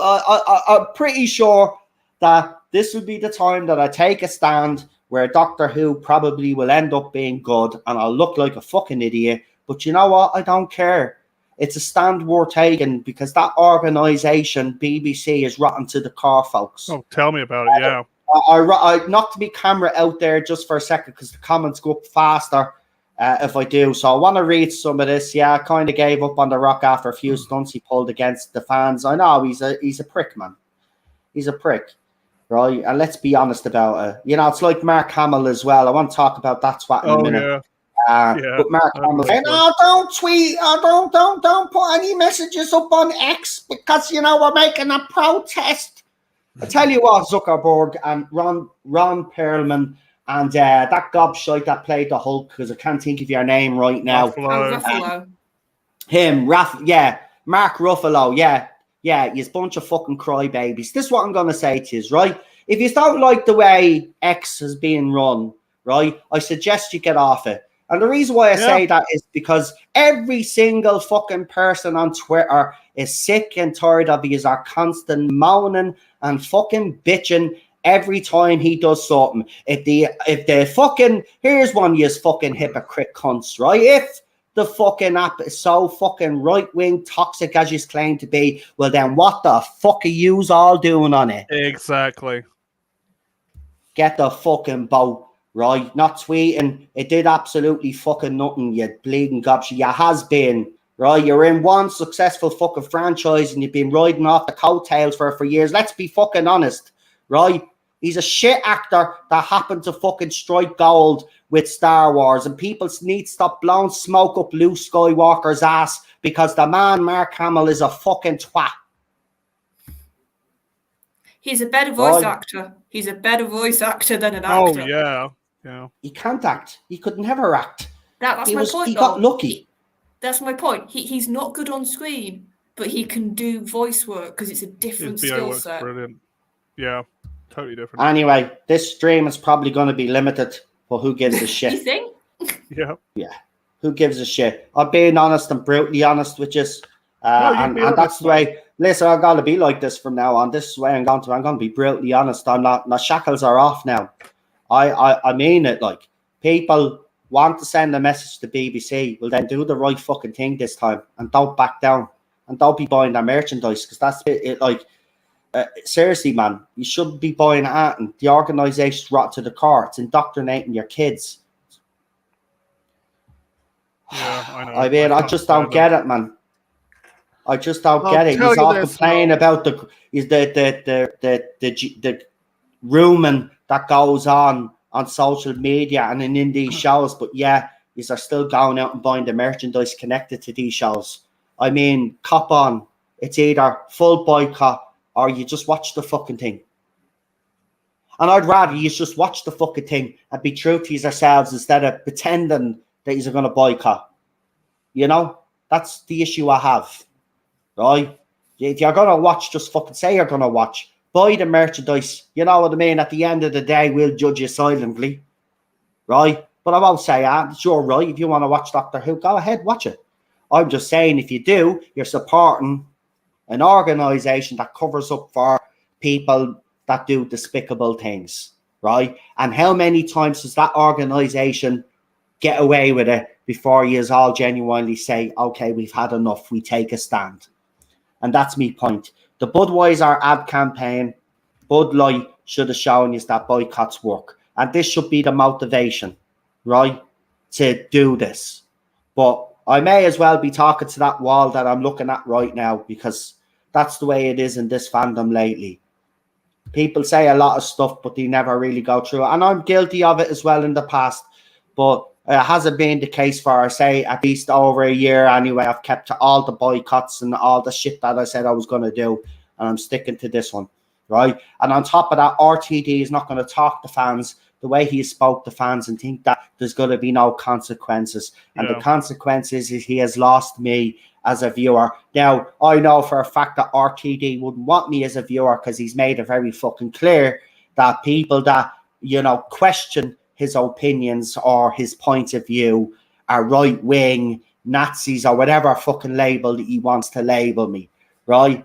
So why should I support anything connected with that organisation when that's what they've done for the last 6 years, right? Radio Times, a cog of the BBC, has come out and slated fans as well. How many times do they have to do that, folks, before we all get real and we all get serious and we say enough is enough? So the boycott will continue on this channel, and you will never see another piece of Doctor Who on this channel until I'm satisfied that the organisation has either been taken down or has been completely changed from top to bottom. And then when I see what type of programs they do then, and if I'm satisfied, then I'll come back to Doctor Who. But until then, this boycott remains, which means it's going to remain for the foreseeable future, because I don't think BBC are going to change their agenda anytime soon. So they've lost not only a customer, but I've lost a TV show. And I got emotional a little bit earlier on because, people think this is easy for me. It's not. I've lost a TV show that I've watched for over 40 years of my life, and now it's no longer in my life. Yeah. And it hasn't been easy. But oh no, it's not easy to walk away. It never is. No. But for my own sanity, for all of us, it's best that we just, it's like a marriage. You have to, if it doesn't work out, divorce. And this is what this is. Yeah. Right? Sure. That has to be a clean break, because I'm not getting into all of this again. Never. Yeah. Never. It's not.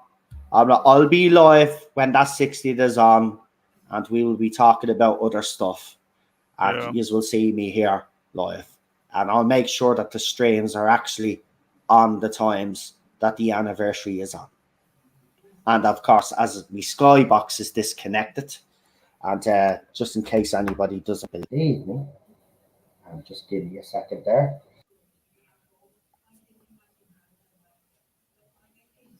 So we can give it back to them, but here it is, being unplugged and all. The internet is gone now. We've got new internet, but there it is. There's the Skybox. Well, hopefully it'll show you there. So there's the Skybox. Disconnected. I don't have BBC anymore, and I never will in this house. When I say I do something, I do it this time. And there you go, folks. And that's how fucking serious I am about a boycott. Now let's see you fuckers do the same. If you come and join me on this, it's want the BBC to do better, right? If you want your shows to be respected, right? If you want the organisation to be a respectable organisation, then fucking join me, right? Join me, join the fucking boycott, and be fucking serious about it, and let's send a message to these fucking stupid dickheads once and for all, right? It's time to fucking stop beating around the bush and saying we're going to do things and not actually go through with it. We got to fucking go through with it this time, or we lose Doctor Who forever to these fucking lunatics, right? Okay, and I'm done. To have a mob. Right, so there it is, Skybox there, up, gone, disconnected, blah, blah, blah.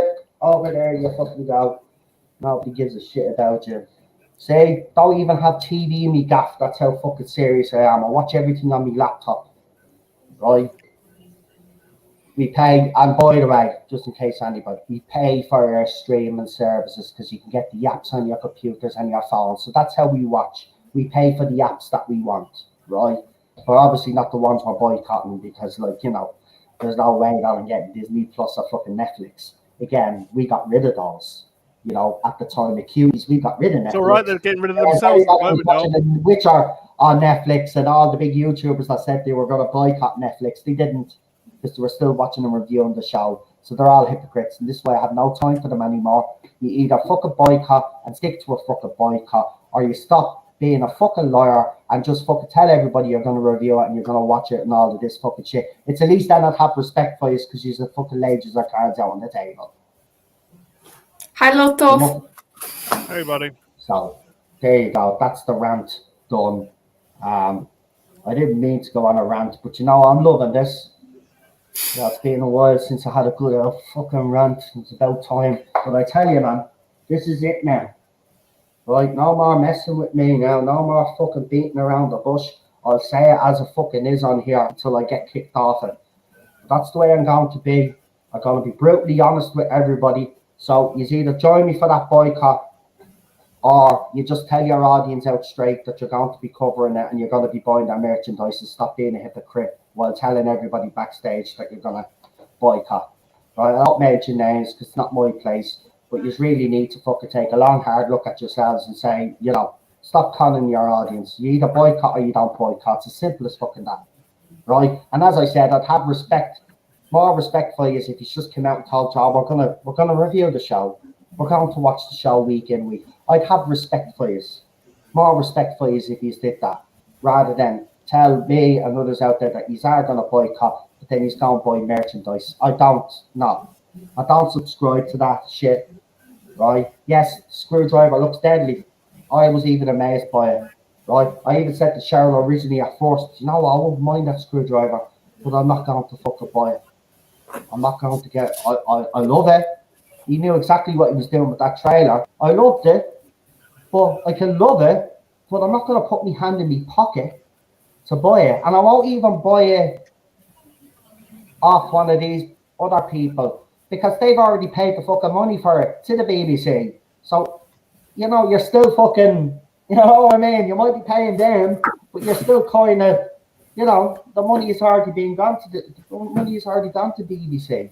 So you need to stop buying off these fucking con artists on eBay.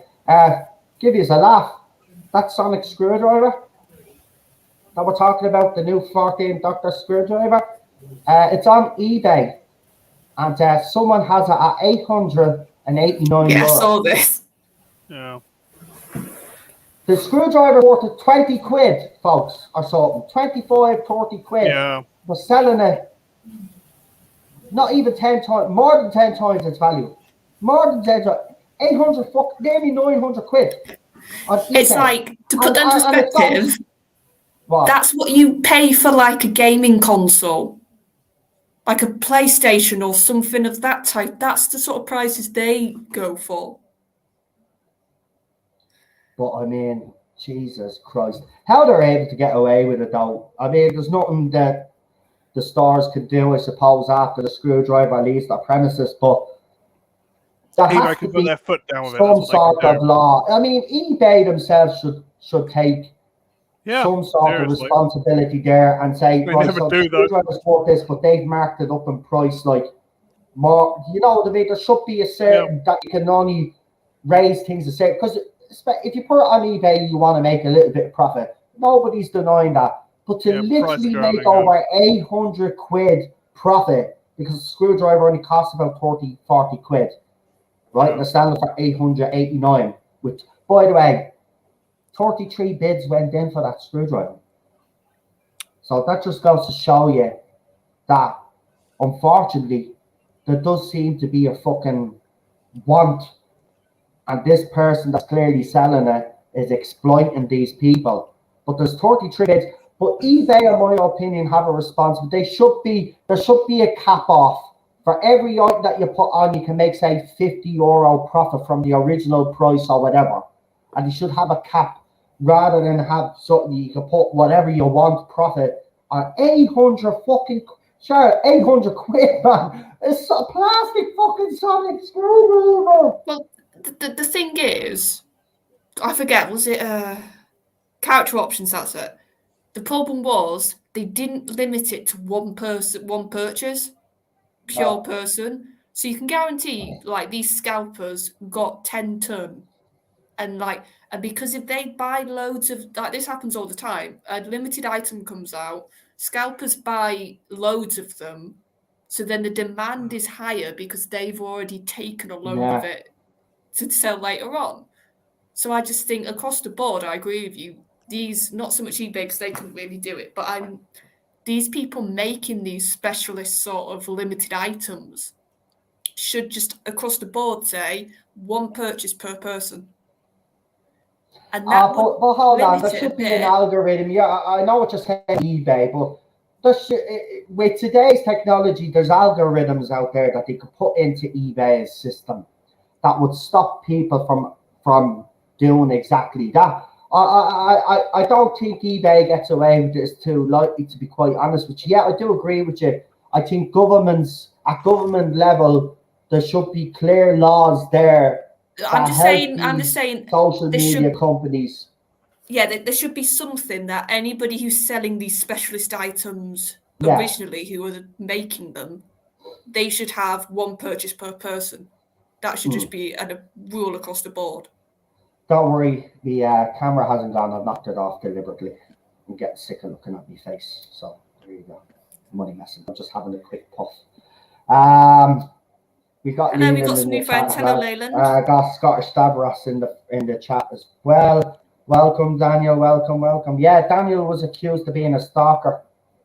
Oh, I God. heard this. So apparently Daniel, folks, has been stalking me for 6 years. So please welcome the stalker to the chat. Hey, Celebrity Daniel. stalker.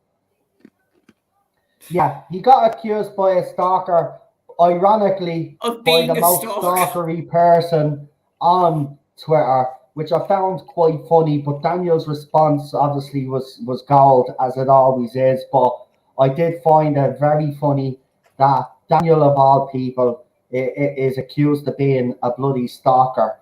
Uh, Daniel, as he said himself, has been with me since 59 subs. There's nothing stalkery about it. Daniel is a friend, as I've said on many occasions on this channel. He's like a little brother. We all love Daniel on this channel. Everybody that's on the panel and everybody that's on the chat. Daniel is the least stalkery person I actually know. Unlike you, he doesn't send me messages every 5 fucking minutes of the day. Like, you know, so the bloke that Daniel penis. I mean, I have to laugh. I mean, it was the funniest laugh that I got all week when Daniel put that up. I was like, I've heard it all now. I mean, Daniel being a stalker. But I will say this: over the years, over the last 5-6 years, there has been a lot of people. Won't mention names, of course, because I don't want to start any old arguments up. But over the years, there's been definitely a few people that have tried to get into Daniel's ear, to try get that bloke away from me, right? I just want to make this absolutely clear. Daniel has my back, even though he doesn't need to have me back, but he has me back, and I have his, and our friendship is rock solid, just like it is with Charlotte and everybody else. Right? It's built off a foundation of honesty, trust, and we all look out for each other. There's nothing you could say or do that will get Daniel to turn on me. So don't even fucking bother using our arses because you're wasting your time. Daniel is old and bold enough to make up his own mind when it comes to me. And if he thinks I step out of line, just like Charlotte, just like PD Rich and anybody else that knows me, they will call me out for it. Okay, they will have a word with me behind the scenes because there's no better people to do so. But don't think that you can come between me and Daniel or Charlotte or anybody else that I have on this channel, because you never will come between us. So stop with the jealousy. This is what I see it as. You are jealous of our friendship. Yeah, you probably don't understand it, but that's none of your fucking business. All you need to know is that Daniel won't stab me in the back and I won't stab him in the back. And as I said, our friendship is rock fucking solid, right? Solid as a fucking oak tree, all right? Simple as fucking that. Accusing that, listen, I've heard some shit over these last few years, but that is and has been the funniest thing that I've heard. There is no. Daniel would never, listen, I know the chap, right? And trust me, every time anybody's had a word in his ear, right, he does what every fucking friend does. He's let me fucking know. I just haven't opened my mouth because at the end of the day, what Daniel told me is confidential, first of all. But second of all, you know, for the sake of not causing trouble in this community, I've kept my mouth shut. But I could name and shame every single bastard that spoke to Daniel and tried to get Daniel to get away from me, right? But I won't, because I don't need to, right? Because everybody knows where I am, right? Everybody knows what I'm about, right? And unlike you fuckers, I'm not going around telling people to stay away from this, that, and the other. Never have done it, never will done it. But there's plenty of people out there that came to me in private chats and told me that I should keep away from this person and keep away from that person and do this and do that. I was even threatened one time that my channel would be taken down if I didn't keep away from certain people in this community, right? Nobody controls me. Nobody controls my friends. They have their own independent thoughts and minds. And you'll never get Daniel to turn on me. Right? It's as simple as that. And I'll never turn on Daniel. And Charlotte will never turn on him. And same with Daniel with Charlotte. PD. And PD and our little circle. Lee, all of our little circle that we have on here. Even me moderators here have my back. Right? Chris, Laura thought in the chat. Any of them said about me, they'll defend me. Right? That's the type of community we've built up. People that look out for each other, that truly care for each other. So yeah, I found that a bit funny. Well, no, I also found it funny because how many weeks ago was Daniel wasn't on Twitter one night and you were literally like trying to find out where he was? Yeah, I know, yeah, because he didn't tell us that he was going to a Guns N' Roses concert and he just disappeared off the... Yeah, I know, man. Oh, you knew it was Iron Maiden. And do you know what the funny thing about it was? Do you know what the funny thing was? Daniel was oblivious to it all.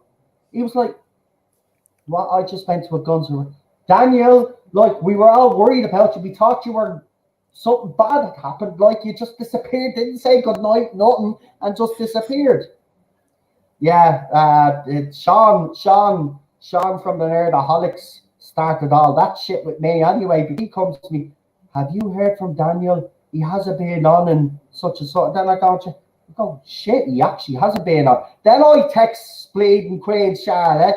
Then fucking it got blocked. And then we find that then Sean texts me at 3 o'clock in the morning. "No, it's fine.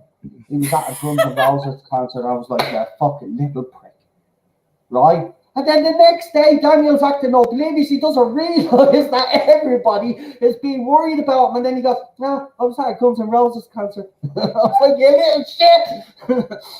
But we look out for each other. I mean, he went missing for a couple of hours. Obviously, there was a logical explanation at the end of it all. But because it was different, but because it was a bit unusual to his routine, because he normally does tell everybody good night, you know, we noticed that. And the only reason why we noticed that is because we know each other. We know each other's habits. Same when Lee disappears now for days, right? Yeah. We know now not to panic because he's in a coma.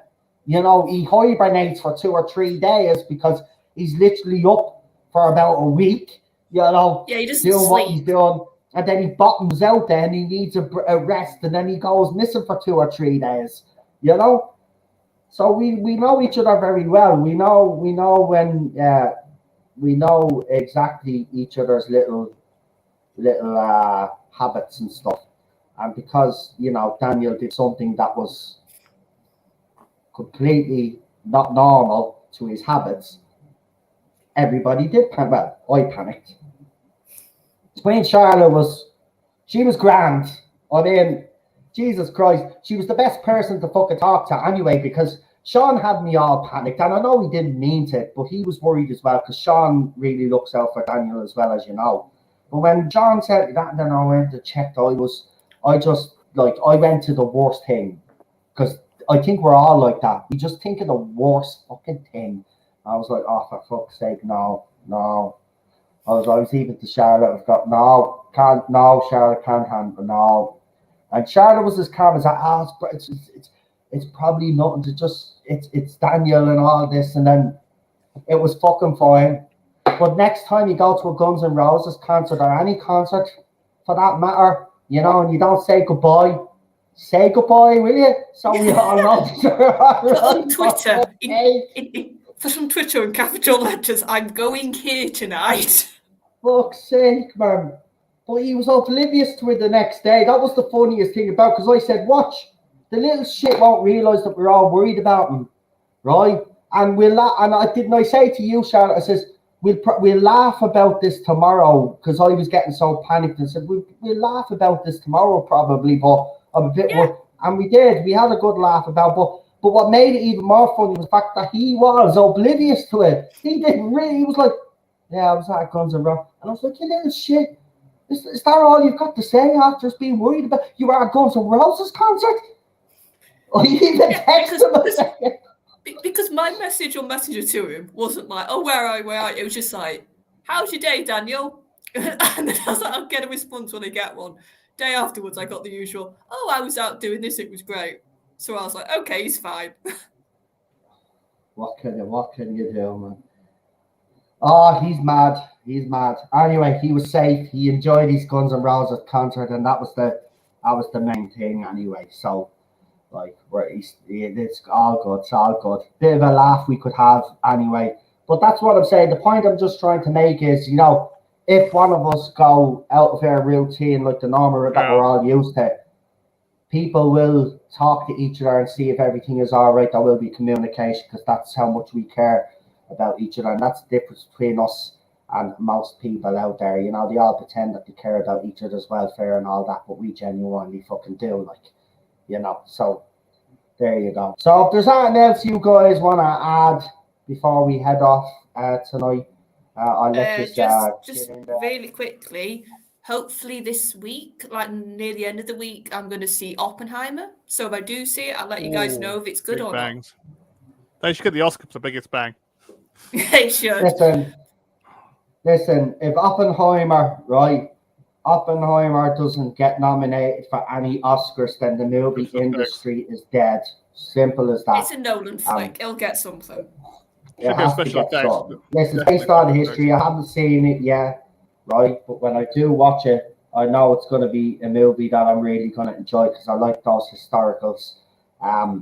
Like for people like Grace Randolph, those movies are over their head and too complicated because apparently it was unfair to history. And why did you focus on all the unlikable characters? Because they were unlikable. That's the point. They were. I mean, do you think the men that created the atom bomb or people that created these type of things were nice fucking people? Like, cop on to yourself. What do you want? What would you want them all going around on fucking I'll let you guys know what I thought. Anyway, Queen Charlotte will let us know. And hopefully I will be watching it soon when it comes out on digital. They don't take long to come out on digital now. So I will watch that movie. Can't wait. It looks like my type of movie anyway. But what we'll do, unless PD has to add, if not, we'll do channel. No, I'm fine. Fine. Yeah, are you good? Yeah, he's good. Right, so let's do.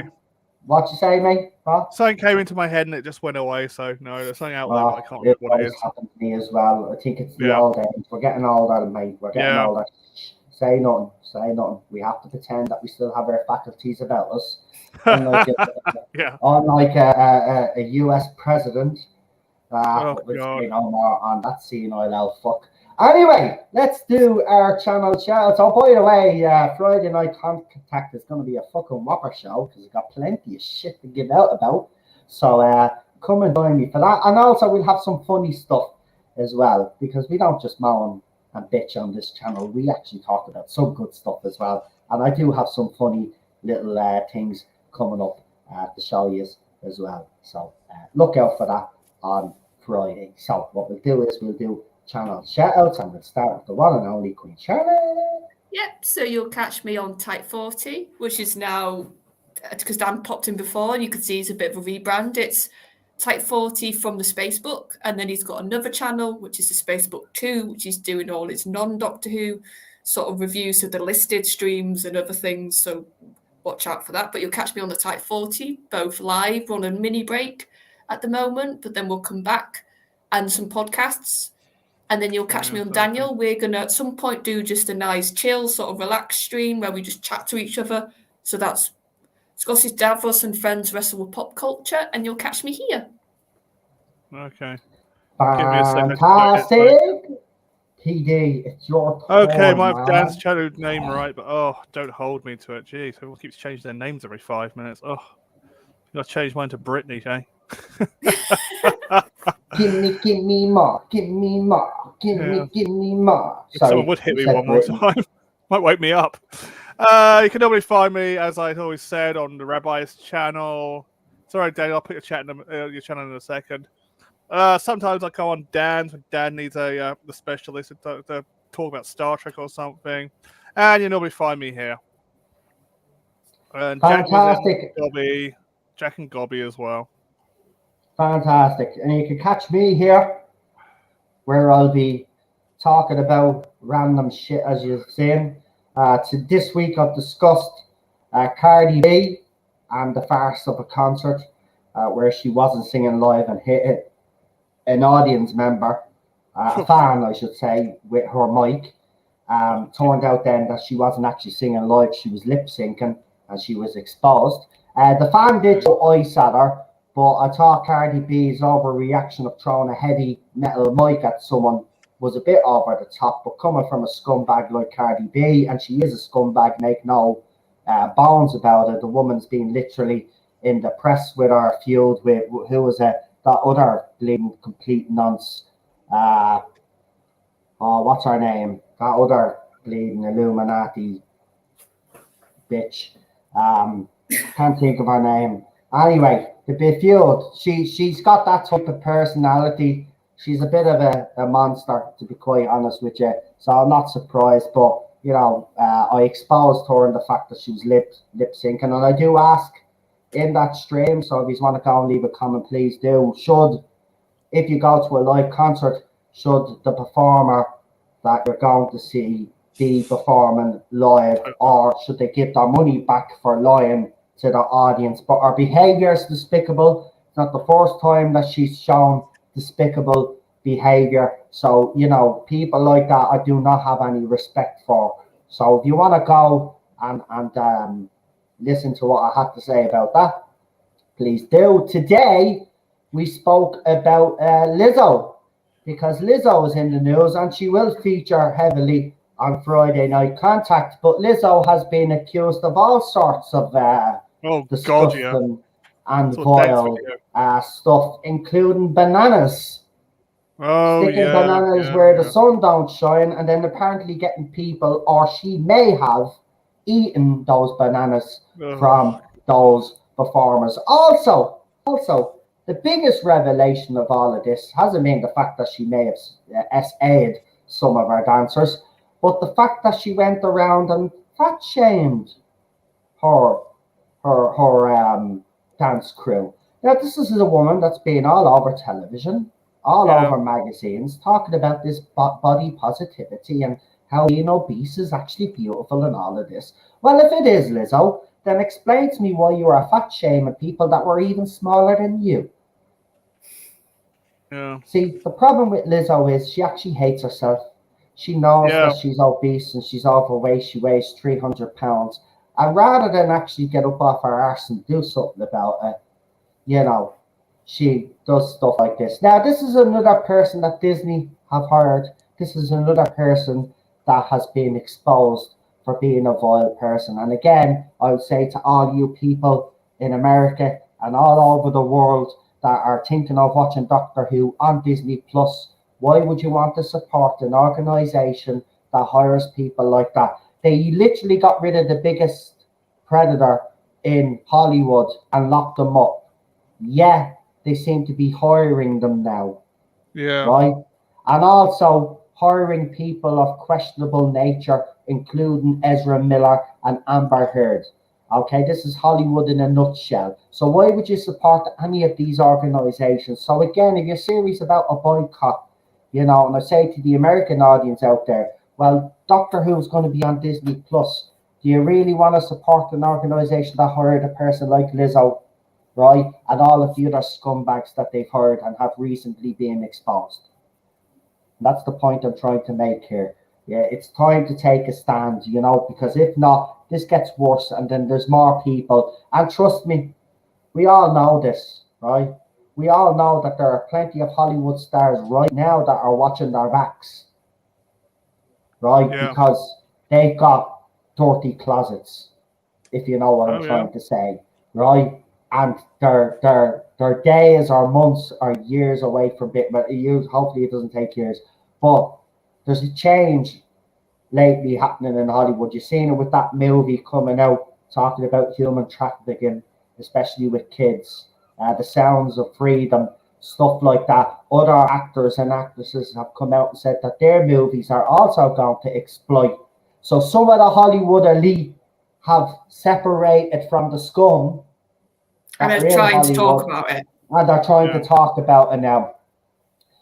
Even I have to say, I like one or two of her songs, but she's not an artist that I'd go explicitly go out and listen to. But Selena Gomez is also one of those, and she should be praised. She's a young actress, you know what I mean? She's putting her fucking neck on the line, and she's even coming out. She supported the sound of. She was at the premiere as well, and she's eager to also expose what's going on. And even our ex-boyfriend Justin Bieber has come out with some comments to say that he believes while he was in the industry and grown up in the industry that there were certain people within the industry that ruined them at the G. You know, I have to be careful what I say, right? So he's accusing some people out there of doing that. And let's be honest, his mother, you've seen his mother, read the stories about his mother, she would literally sell her soul to Satan to have the riches and the fame that her son has, and she put him in danger as well.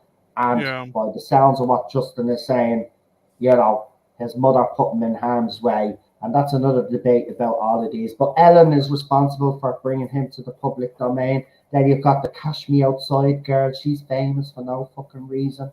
You know, all of these celebrities, the Dr. Phil and all these gobshites, they're responsible for the state that society is in as well. Although Axl Rose nearly fell off stage, he tried. It's Axl. He always does that.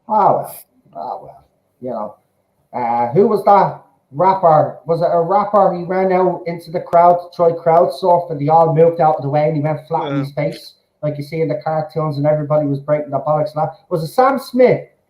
I think Sam Smith. Yeah, it was Sam Smith. He tried to run out and jump out onto the crowd. He did, right? And like, they were afraid of getting crushed. We're not fucking catching you. And he just parted like fucking. He just parted way and he went flat. Yeah. I think it was him. I think it was Sam Smith or some rapper or someone that had the same kind of similar body. He should be wearing his balloon outfit. It floated away. Oh, it wasn't Sam Smith. Well, it wasn't Sam Smith. Some other fella. Well, it doesn't matter. Yeah. Still, imagine doing that, thinking that they're going to catch it. Listen, crowds, they're not going to catch it. You know why? They're too busy on their camera phones. Yeah, they don't even look at you. They don't even know how to enjoy a gig anymore. You have to bring the phone and record the whole lot, you're there to watch your performer sing, not to have your camera. Oh, look at me on the yay! Like do it at the start. Yeah, oh, look at me on here. Look at the big crowd. That's it then. You know, you enjoy the fucking. You don't know people that. Do you know what? Some artists out there have banned mobile phones, and it's a controversial topic. And maybe we'll do it next week or something. We'll talk about it next week. But I think, personally speaking, I think mobile phones should be banned from concerts. Yeah, just like cinemas. Please switch off your phone. It was Sam Smith parted the sea of fans faster than Moses did the Red Sea. You know what, I was actually going to say that, but I thought then that'd be a step too far. But I'm glad you did say it, because that's exactly what it fucking looked like when I saw the footage. I mean, come on. No, he should have worn that suit he wore at the Brit Awards. The one he would have. Oh yeah, he would have bounced. Hopefully, he had it bounced up into the atmosphere and into outer space and never seen from again. Little weirdo. Turning home. Yeah. Now, I don't know what's happened to that chap, but Jesus Christ, the left worked on him so hard. It's sad to see where he was to where he's gone to, and it's only in the space of a couple of years. That's the thing. That's the shocking thing about it. Listen, I think he's a great singer. Right, I'm gonna say it. I think he's an absolutely talented singer. I think he does, and he can carry a note. I just wish he'd get the people. Look, he's clearly got issues, and always did, because when you hear his interviews when he was up and coming, he had a lot of issues. He had a lot of personal baggage. He had shit going on in his life. And instead of seeking help, he probably turned to these people that tell him, you know what, Sam, maybe you're born in the wrong body, or maybe you'd be happier if you were non-binary, or, you know, or you use pronouns or some shit like that. He clearly has mental health issues. Yeah, and he needs help. And I believed if he got the help, if he got genuine help, we'd get Sam Smith back. But the problem is he's in this vicious celebrity world. And once you're in it, folks, it's hard to get out. It's hard to get out. Mel Gibson and others in the park, when they pulled out, look what happens to them. They get discredited. Now, in fairness, Mel Gibson didn't help himself when he went on that tirade. Okay, Yeah. but they do ruin. Michael Jackson was the same when he started. Here's the ironic thing about Michael Jackson. Everybody accuses Michael Jackson of what they've accused him of. But what they don't realize is Michael Jackson was actually exposing it to the world. The certain music videos that he's done throughout the 90s, especially the 90s, this is where Michael Jackson decided he had enough of the narrative and the elites controlling him. And by the 90s then, you know, when he got to Black and White, that album and stuff, right? There was a change in Michael Jackson. His videos became even darker. If you've ever seen the uncut version of Black and White, right? There's a part in it that they don't show in the original video, right? Where it goes off into this street, and it's got the word Nazi up, the N word, and all of these other bad words, include child exploitation and all. And Michael Jackson's going around in that whole scene, and he's dancing and he's kicking these windows in that have these words on it. He's pulling down signs, he's jumping up on top of the car, and then he turns into a fucking is it a black tiger, leopard? It's a leopard, He turns into a black leopard. It's a fucking deadly video. You could see that video. You could see that extended cut on YouTube. But he's calling this shit out, and at the very time he called it out, guess what happened? He got accused. That's when he started getting accused, because he was speaking up the years before that, saying how the record companies in the industry were treating him, and how things were going on behind the scenes, things that he didn't like. Right? He even spoke to Oprah, and he even told Oprah, they'll probably kill me. They'll probably end my career, but I'm going to speak up. And even her face, you could tell, you're fucking this up, Michael. Shut your mouth, because she's in on it. You know? Yeah. You're seeing Oprah, she's definitely in on it. So, look, Jackson was not what he was accused of being. Right? He did leave himself more vulnerable, because the fact, yes, he didn't have a childhood and he did surround himself with children. What people don't realize is there was adults obviously there as well. He wasn't the only adult. Yes, there were a couple of sleepovers where people can question that wasn't right for a grown man. I even say that myself, but nothing untoward went on, because Macaulay Culkin was at some of these and he said nothing untoward. So I take his word rather than the word of fucking scammers who did that Leave in Neverland documentary, and it turned out that they were complete liars. Now them two gobshites, by the way, are suing. They're still trying to get money out of the Jackson estate, right? They're still trying to get money out of the Jackson estate, right? And it's disgusting. He was trying to expose all of this to the world, and instead of listening to him, just like they did with Sinead O'Connor, the Americans, they turned their back on him. And it was only when he died, just like with Sinead O'Connor, oh, they were great. They were great. They were inspiration. They were wonderful. Well, why did you cancel them in the first place then, you fucking morons? Yeah. Why didn't you listen to them? Because if you had to listen to Michael Jackson back in the 90s, and had to listen to Sinead O'Connor, and had to listen to Johnny Rotten back in the day when he exposed Jimmy Savile, right? We wouldn't have had the situations that we had. And Jarvis Cocker. Yeah. So, you know, Philip I'm Schofield. the fucking Hollywood, BBC, they're all the fucking saying it's infested. And until it's sorted, you know, I'm done. Anyway, you can catch me here Friday. I'll have a member stream, then we'll have Friday night contact.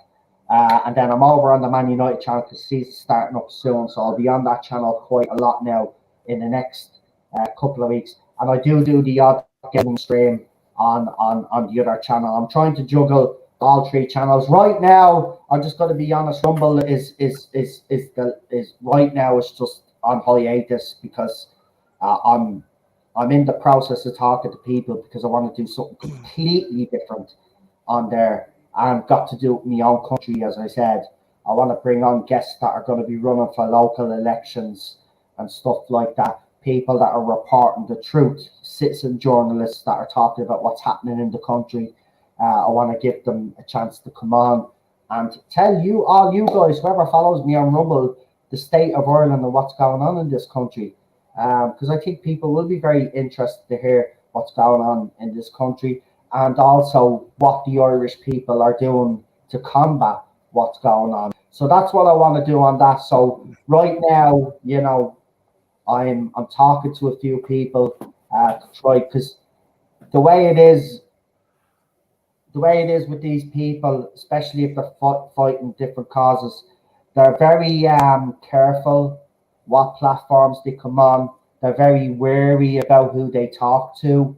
And of course, I've had to gain the trust up. They're my own people, but I've had to gain, you know, trust up and have conversations with them to let them know basically I'm on your side. I'm not a paid shill and all of this. Yeah, people like Philip Dwyer and stuff like that, journalists, citizen journalists that are exposing But listen, the same thing that's happening in America, the UK, do you know when the media report on something, they tell you their version, but then you see video footage that exposes the whole fucking story? Well, that's what's happening in their country. The media are doing the same, the government are doing the same. They've labelled Irish people over here mothers and fathers, right? And I'll get you to do this. Go onto YouTube and write in Ballybrack protesters, right? And you'll see the right-wing people that they're talking about. They're talking about mothers and fathers, aunties and uncles, brothers and sisters. That's the right-wing people that they're talking about, right? They're the people that are a danger to this country. Mothers and fathers that are speaking up about the people that are being let into their communities, especially undead. Now, Taoiseach today actually admitted that not all the migrants that come over here have been vetted. So you've admitted what the people in these communities have been saying then, but you've labelled them right-wing. So does that not make you right-wing then, Taoiseach? Because you're saying exactly what these members of the public have been saying for the last fucking year and a half. And you've labelled them right-wing, you've labelled them Nazis, right? Ireland is the least right-wing country, by the way, on the fucking planet. We've welcomed fucking thousands of fucking nationality, not thousands and hundreds of nationalities into this country. We have thousands of more people in this country, hundreds of thousands more people in this country, all from different, whether it's Brazilian, Chinese people, people from South Africa, people from fucking Nigeria, fucking Rwanda, when we took people in from Rwanda in the 1990s. Listen, we're the least fucking racist fucking country.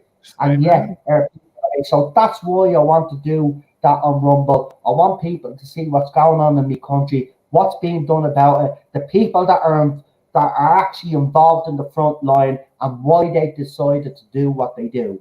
Because let's be honest, you know, the media will put out their narrative, right? And you know, we see it happening in the UK and America. No matter what I say, it's not my country. They're not my countries. So it's up to the people, you know, it's up to them to fight the false narrative. But it's happening in my country. And I will be stepping up to the plate like the rest of me people, because I'm not putting up with this. I don't recognise the country I live in. Sure, before I go, Justice Minister of this country, right, has said that Dublin is a safe place. An American was put in a coma, right? Came over to Dublin and was put in a coma. Now they've gotten out of the coma and apparently they're on the mend, right? But there's had to be another attack in Dublin just recently now, right? Now, this is the ironic thing and the funny thing. This is after a Justice Minister had come out publicly on national television to say that Dublin City was one of the safest cities in Europe. Right? In the past couple of days, I've seen videos of rival gangs from different countries with machetes fighting each other in the streets. Oh, they're doing it in London as well. Right? Yesterday, a couple of Christians were like what they always do. We have Christians and Catholics and Protestant preachers always in town. You always get them, you know, the ones that in town with their little mics and they talk, spread the word of God. Yeah. So, right? No problem with them. Religious freedom, you know. obviously to a certain, because there's certain religions out there that may or may not, that's still a debate. I'm not getting into that. But religious freedom, you know, most of the time you're free to preach your religion, and once you don't encroach on other people. Yeah. So these Christians got attacked, right? And then I saw one of our so-called politicians say, right-wing religious group gets attacked for coming out against transgender politics. I was like, well, they are Christian. It is their religion, and yes, they are against transgenderism, just like we are, us Catholics. And we're also against abortion, but we've allowed abortion, but we're Catholics don't believe in abortion. Right? So, you know, it's their right, you mightn't agree with them, but for someone to go and kick these people, grab the leaflets out of their hands and attack them, Yeah. this is what the media is doing. They did the same in America. Look at the way that country turned. Look at France. Yeah. The thing is, though, Right? no, the media dividing doesn't people. understand. The thing is, no, the media doesn't understand. If you keep doing this and keep doing it and keep doing this, and people see that it's not that what they're saying isn't actually happening, people lose faith in the media, and that's what's happening. Constantly losing faith in it. Oh, no, but that's not what's happening, though, PD. That's the thing. What's happening is that it's radicalizing both sides. Yeah, yeah. I could sit here and say, I won't say I've been radicalized, Oh, but I will say this: over these last couple of months, I feel more patriotic than I've ever have. You know, because I see me government. yeah. The government and the Gardaí attack me people, and I'm like, you're supposed to protect us. That's your job. That's why we put you in there in the first place, not to turn against us. Yeah. So yeah, I'm not saying I've been radicalized, but I tell you, I'm not going to stay silent. I've got to speak up, and of course, Cheryl doesn't take agree the with centre. some of the That's stuff the best that I place to come be out now. with. It doesn't agree with some of the stuff I have to say, but at the end of the day, as I told her, look, they're my beliefs, and that's what I believe in. At the end of the day, you know, you have your beliefs. You know, I don't always agree with you either, but like I'm not going to stop. Like at the end of the day, right now, you know, again, another lie just before we go, like the media, right, lying saying that protesters closed down a library in Cork, right? But the library in Cork knew about the protest and closed the library down before the protest even begun. But the media spin that the library was open and the people inside the library feared for their lives, so they have to close the library. Yeah. But the video footage clearly shows, right? Because it's all video because this is what the Irish, you know, they're very clever. When they go to these protests and marches and stuff like that, they record everything that goes on. So when the media come out of bullshit, someone will just go, oh, is that right? Well, here's what I found. Here's the whole situation. This is what really happened, right? So, yes, I want to bring those people on that are fighting the front line, and I want them to be able to get out. And look, my Rumble channel is small, of course it is, and I'm not going to reach many people. But if I could share that on different platforms and make people aware of what's going on in the country and the lies that's being told to them, maybe then we can get more people to understand that, look, it's not right-wing people here or Nazis, as they like to call, that are ruining the country. It's the government and the politicians and the NGOs and all of these other groups that are doing all of this. And they're going to listen. I'll say no more, but you know your country is fucked up when you have over, I think it's 12,500 Irish people out in the streets right now. As I'm sitting here right now, and it's a cloudy night, there's 12,500 people homeless. Yeah. Right? Not a roof over their head. Right? Then you've got the thousands of people that are living in hotels and hostels, right? Irish people. And then right? And this is why Irish people go mad, but you're racist when you say this. But then you get a fucker from Ukraine come over, right? Because his country apparently, our country is apparently at war.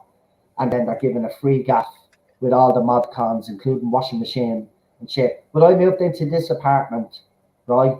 I had to buy it. I wasn't given all the mod cons, by the way, right? I wasn't given a 50-inch plasma fucking screen TV either, right? This is the footage that Irish citizens have got. They're literally getting brand new plasma fucking TVs, state-of-the-art fucking shit. Not a cheap plasma, like one of the state-of-the-art plasma TVs. I'm getting a roof over their heads and then getting about 800 quid a month to live off. While there's Irish people out there that won't even get that a month off the government. But these fuckers get special treatment. And I'm not going to stand. And listen, you call me racist all you want. If you think it's okay to give more money to a Ukrainian that's playing a war over its own citizens that are homeless, well, then you're sick in the fucking head and I've no time for you. Yeah, I got a similar feeling over here, Noel, with what's happening. It's like all these people that stand up for all the immigrants and the migrants and all that. I'm like, none of them would take one in. None of them would take one in their own fucking home. They're putting our own people out on the street. So my attitude to them is they're a bunch of traitors to the country. Quite honestly, that's my attitude to them. I probably got myself into trouble on X once or twice with some of their politicians. I wouldn't be surprised if I'm being spied on now, because I literally called them out. I called them out and I called them traitors. These are traitors to this country. Yeah.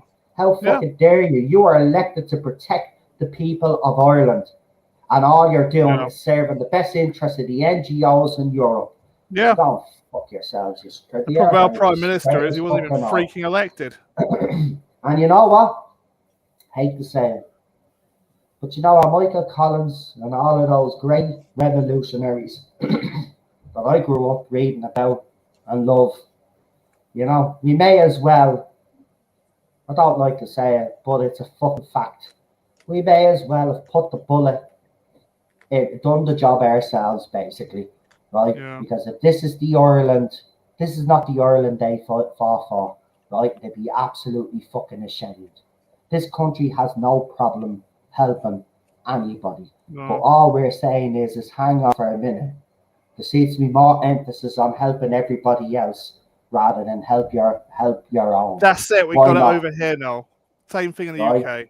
It's pissing everyone off. So that's all we're asking. But if you say that, you're a right-wing bigot, you're a racist, and you're a Nazi. And by the way, for anybody that uses that term, that word, it's very disrespectful to the 6 million people that died at the hands of those nasty bastards. There is no modern, actually there is, in the country that you all have flags in, the country that you are all supporting right now that's at war with another fucking country that has a yellow and a blue and yellow flag, a country that the media, politicians in America, senators, even Hillary Clinton, who has baggage of her own, were calling out this country full of neo-Nazis. And what you all doing? All the governments of the world have literally pumped billions into that country. And then anytime you see Zelensky, he's always touching his nose. I think him and Hunter Biden might be fucking friends. But if you think that he's in charge, Zelensky, you have got it wrong, right?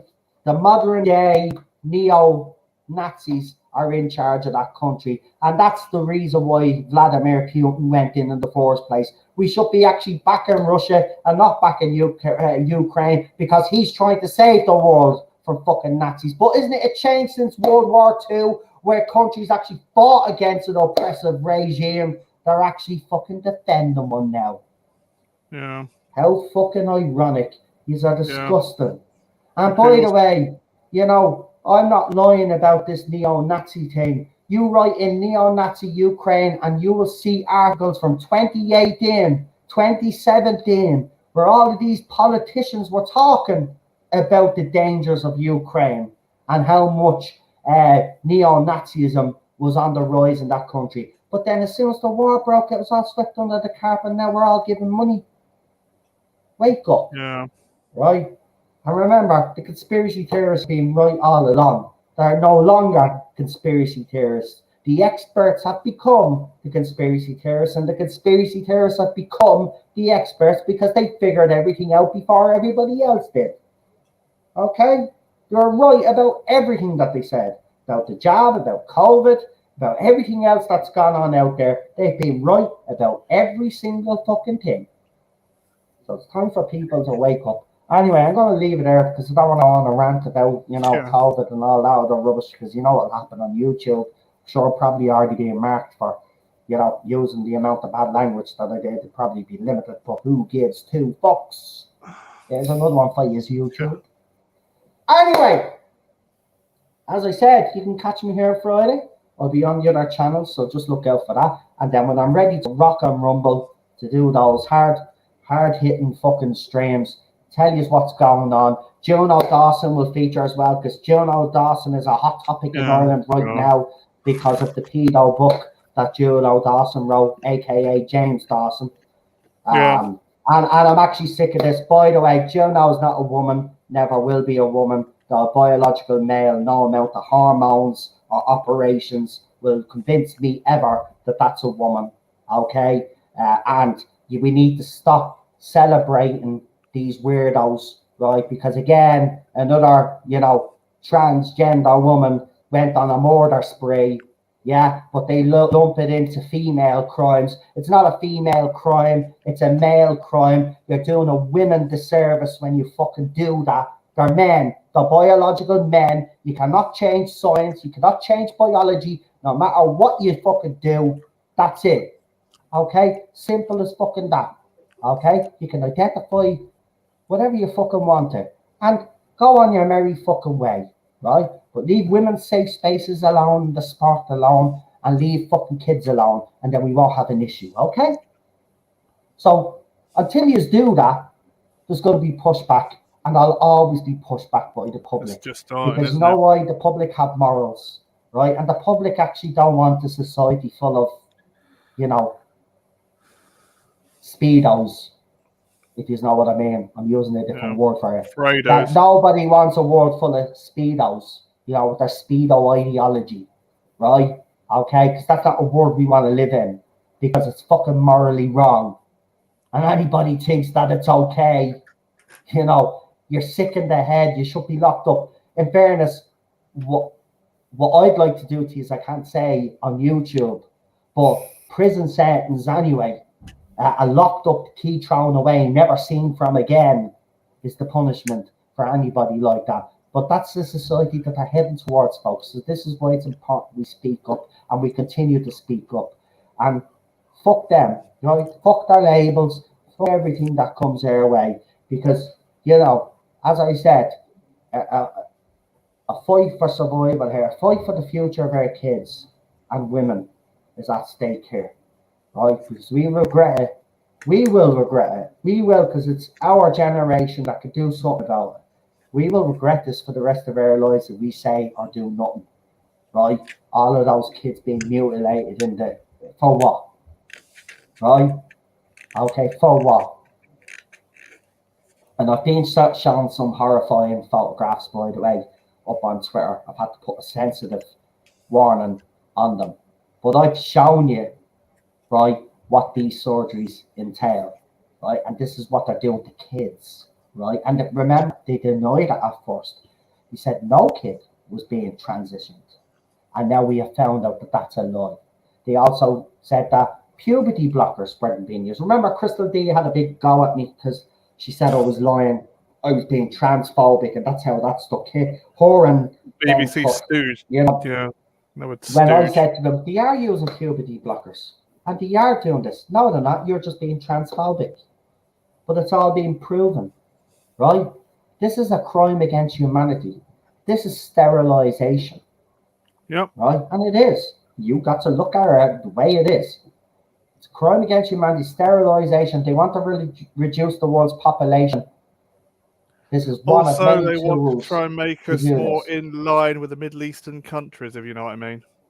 Yeah, well, we'll say no more on that, but I do agree. I've noticed all of those videos of countries that you wouldn't even believe it was the UK or Manchester or any of these places. But, we got to speak up, man. If we don't speak up, they continue to do it. They might let them call us all the names they want. At the end of the day, the life and soul of not just our countries, but our kids, kids, the future. We got to put a stop to this, or we will regret it. This is the generation. You look, every generation, in my opinion, comes across a defining moment where they either take a stand or whatever. This is our defining moment as a generation. This is it now. If this goes unopposed, which it's not, but if we need more voices, because the more voices, the louder the message. But if this goes unopposed, then all of those things that the conspiracy theorists told us about population reduction is going to happen. Because think about it. When a healthy female transitions into a man, you've got to knock bits out, don't you? Yeah, so get you're sterilized. Same with men. When you turn men into women, right? Okay, they're not able to produce sperm anymore, as far as I'm aware, because obviously they've taken everything off. So again, this is another form of sterilization, right? Just like to reduce the population, just like the vaccine was part of all of that. All of these things are interconnected. Everybody played. Listen, as I said, it's up to the individual if you got it or not. I don't want to scare anybody here, but you basically all played Russian roulette with your lives, because a lot of the so-called conspiracy theories and the so-called lies that were apparently being peddled by right-wing people have all turned out to be true. And people have played Russian roulette with their lives. And COVID was deliberately leaked. So, still to this day, they discriminate against unvaccinated. Some girl, she needs she needs a kidney. Is it a kidney or a liver? A kidney transplant? I have no idea. Yeah, she's being refused because she didn't get the vaccine. Oh, right? So the little girl herself, right, is going to die, and they've allowed this to happen because she refuses to take the vaccine. And again, that's a crime against humanity, because pretty much. as far as I'm aware, you're not allowed to refuse treatment to anybody. It's a basic human right to be treated. So they're breaking human rights. So see, if that was me, right? If I got sick and I needed an operation, they tell me that I'm not getting it because of I didn't get the jab. Well, I'd be going straight to the courts of human rights, and I would actually protest this and say, look, I don't think they have the right to stop me from getting medical treatment. Right?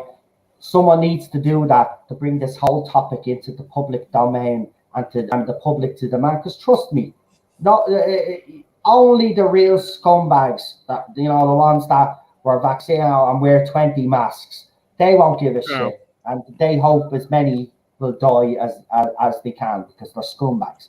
But the majority of the public, I think, or the majority of the planet, I think they have their morals in place. And I do truly believe that they found out the horror stories about the fact that people are being stopped from getting treatment. I think there would be an outcry. About the banks now over here. All coming out. So we'll see. Anyway, I'm going to leave it there because I have gone over time. But I want to thank everybody in the chat for joining. Myself, Queen Charlotte, and PD Rich. As I said, we will be all back on all of our different platforms, and we will be back here next week for more chit chat.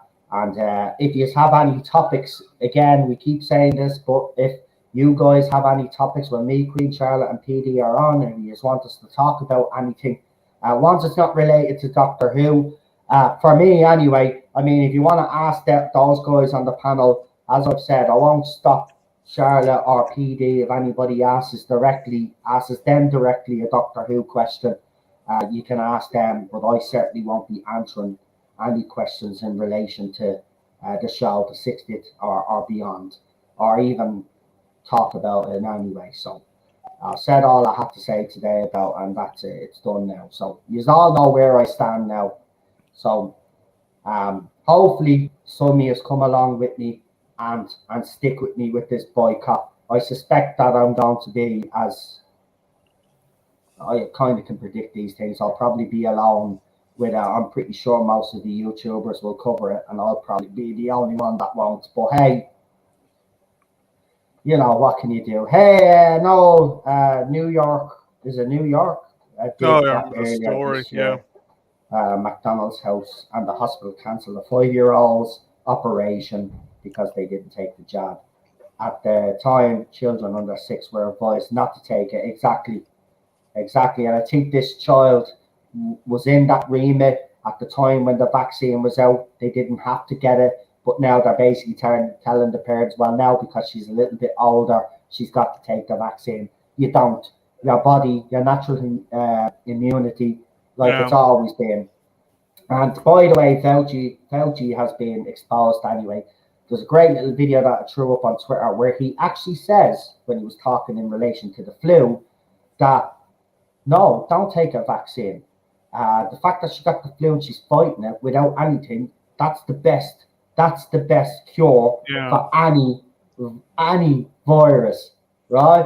He literally said it, and then goes against his word, 20 odd years later, right? Fucking con artists, the whole lot of them. Anyway, they have blood on their hands, and as Lee did say, we'll probably have Nuremberg 2.0, and hopefully all of these doctors, nurses, all of these medical professionals that were involved in this fucking con are all sent to prison, because I'm going to be honest with you, they are responsible for every single person that just drops dead out of nowhere, right? None of these people, most of these people didn't even have any medical conditions and just dropped dead, right? There's footballers, athletes just dropping all over the world. Singers, celebrities. Now the older ones are being dying off, but I mean that's because they're old. But even celebrities that were in their 40s and 50s are just dropping like flies, just died out of the blue, right? And that's not for nothing, right? And the conspiracy theorists warned you what it would happen, and they were called liars. But you know, for most you will be okay, but for a select few, the vaccine weeds out the weakest, basically, and you're done. And my advice to anybody out there, look, you can take it or not take it, but at the end of the day, you know, they're going to be pushing all of these boosters in winter. If you have any smarts, you will stay well clear of them, but that's personal decision. I certainly won't be getting that because I didn't get the vaccine. I'm not touching another drop. So that's it, done. I didn't touch it. You know what? It's actually, for me, the only reason why I didn't get the jab is because I have a fear of needles in the first place, right? So that's what saved me from getting the jab, because I was afraid. But then when I started reading up about it, I was kind of glad that I never got it. But the only reason why I don't even have a tattoo, because like I've been saying for years I want to get a tattoo, but I'm afraid of needles. That's my biggest fear. Like, you know, you want to know what my worst nightmare is? Being chased by a load of syringes. That's my nightmare, right? I fucking hate needles, right? And that's what stopped me from getting it. And then obviously I start reading up about it, and then I was convinced I made the right choice. And I still do believe I did. Look, I'm not knocking anybody that got it. I mean, the government and the propaganda was spot on. They scaremongered the whole world. So, you know, I was just safe because of a fear of a needle. But if I wasn't afraid of needles, I probably would have been like the rest of us. I probably would have bought into all of the propaganda and got it. But you know, I kept putting off. She says, you know, because Cheryl got it, as you know. And I says, you know, she kept saying, "Are you going to get it? Are you going to get it?" And I was like, "I'll think about it. Let me. I still have next week." And I kept putting it off because I was terrified. And then the more I kept right, I'm not getting it. And I told her out straight. I said, I'm not getting it. And you know what? She hasn't judged me or that, and we're still married. You know, she could have very easily said, well, we're getting a divorce. But no, you know, she respects my decision. And I do respect hers, even though I have my own theories on it and stuff. we respect each other's opinions. So, and she's still here, so I've got to be thankful for that, you know. But anyway, we leave it there. Probably said too much anyway. YouTube, you know what I like. But we'll leave it there for now. So as I said, thanks to everybody in the chat. We'll see you again on Friday. And thanks PD and Charlotte for popping. Thank you everybody for joining. Yeah, thanks. I'm just checking there. Seeing we got a comment there. So the computer. I'm at even knocking out the camera like, and it's still. Oh shit! I got it. No, you're grand. Listen. Don't start panicking or right. It hasn't killed you yet, Daniel. So there you go. Listen. Bottom line is this, right? It reacts with people different ways. It's been well established, right? If you're not dead now, then you're fine, right? Like Cheryl, she's fine. You are out of the worst of it now, right? And even the boosters now, I would say, will probably be better than the boosters you originally got because they've had a bit more time. But the thing about it is, I would have rather them have that time, right, to develop a vaccine, proper vaccine with all the tests done. You know what I mean? Because still to this day, you know, the long term and the short term effects. We saw with the short term, the long term effects are now starting. We're starting to see that. But as I said, look, you're in no danger, right? It's done its job now, right? People have died. We've seen it. And COVID certainly didn't help either. I mean, all the old people that died because, you know, our government's policies was to put people that had COVID in there. I remember our governments did do that as well, and they have to answer for that. They killed a lot of our old people. Anyway, I've said too much. I'll leave it there. Good night. Have a good one. Good night. Night. Trailer I played. Did I play the Tardazone one? I probably did. But we'll do it anyway because it won't be the trailer for long. But anyway, here it is. Get out of here and enjoy the rest of your evening. Bye-bye.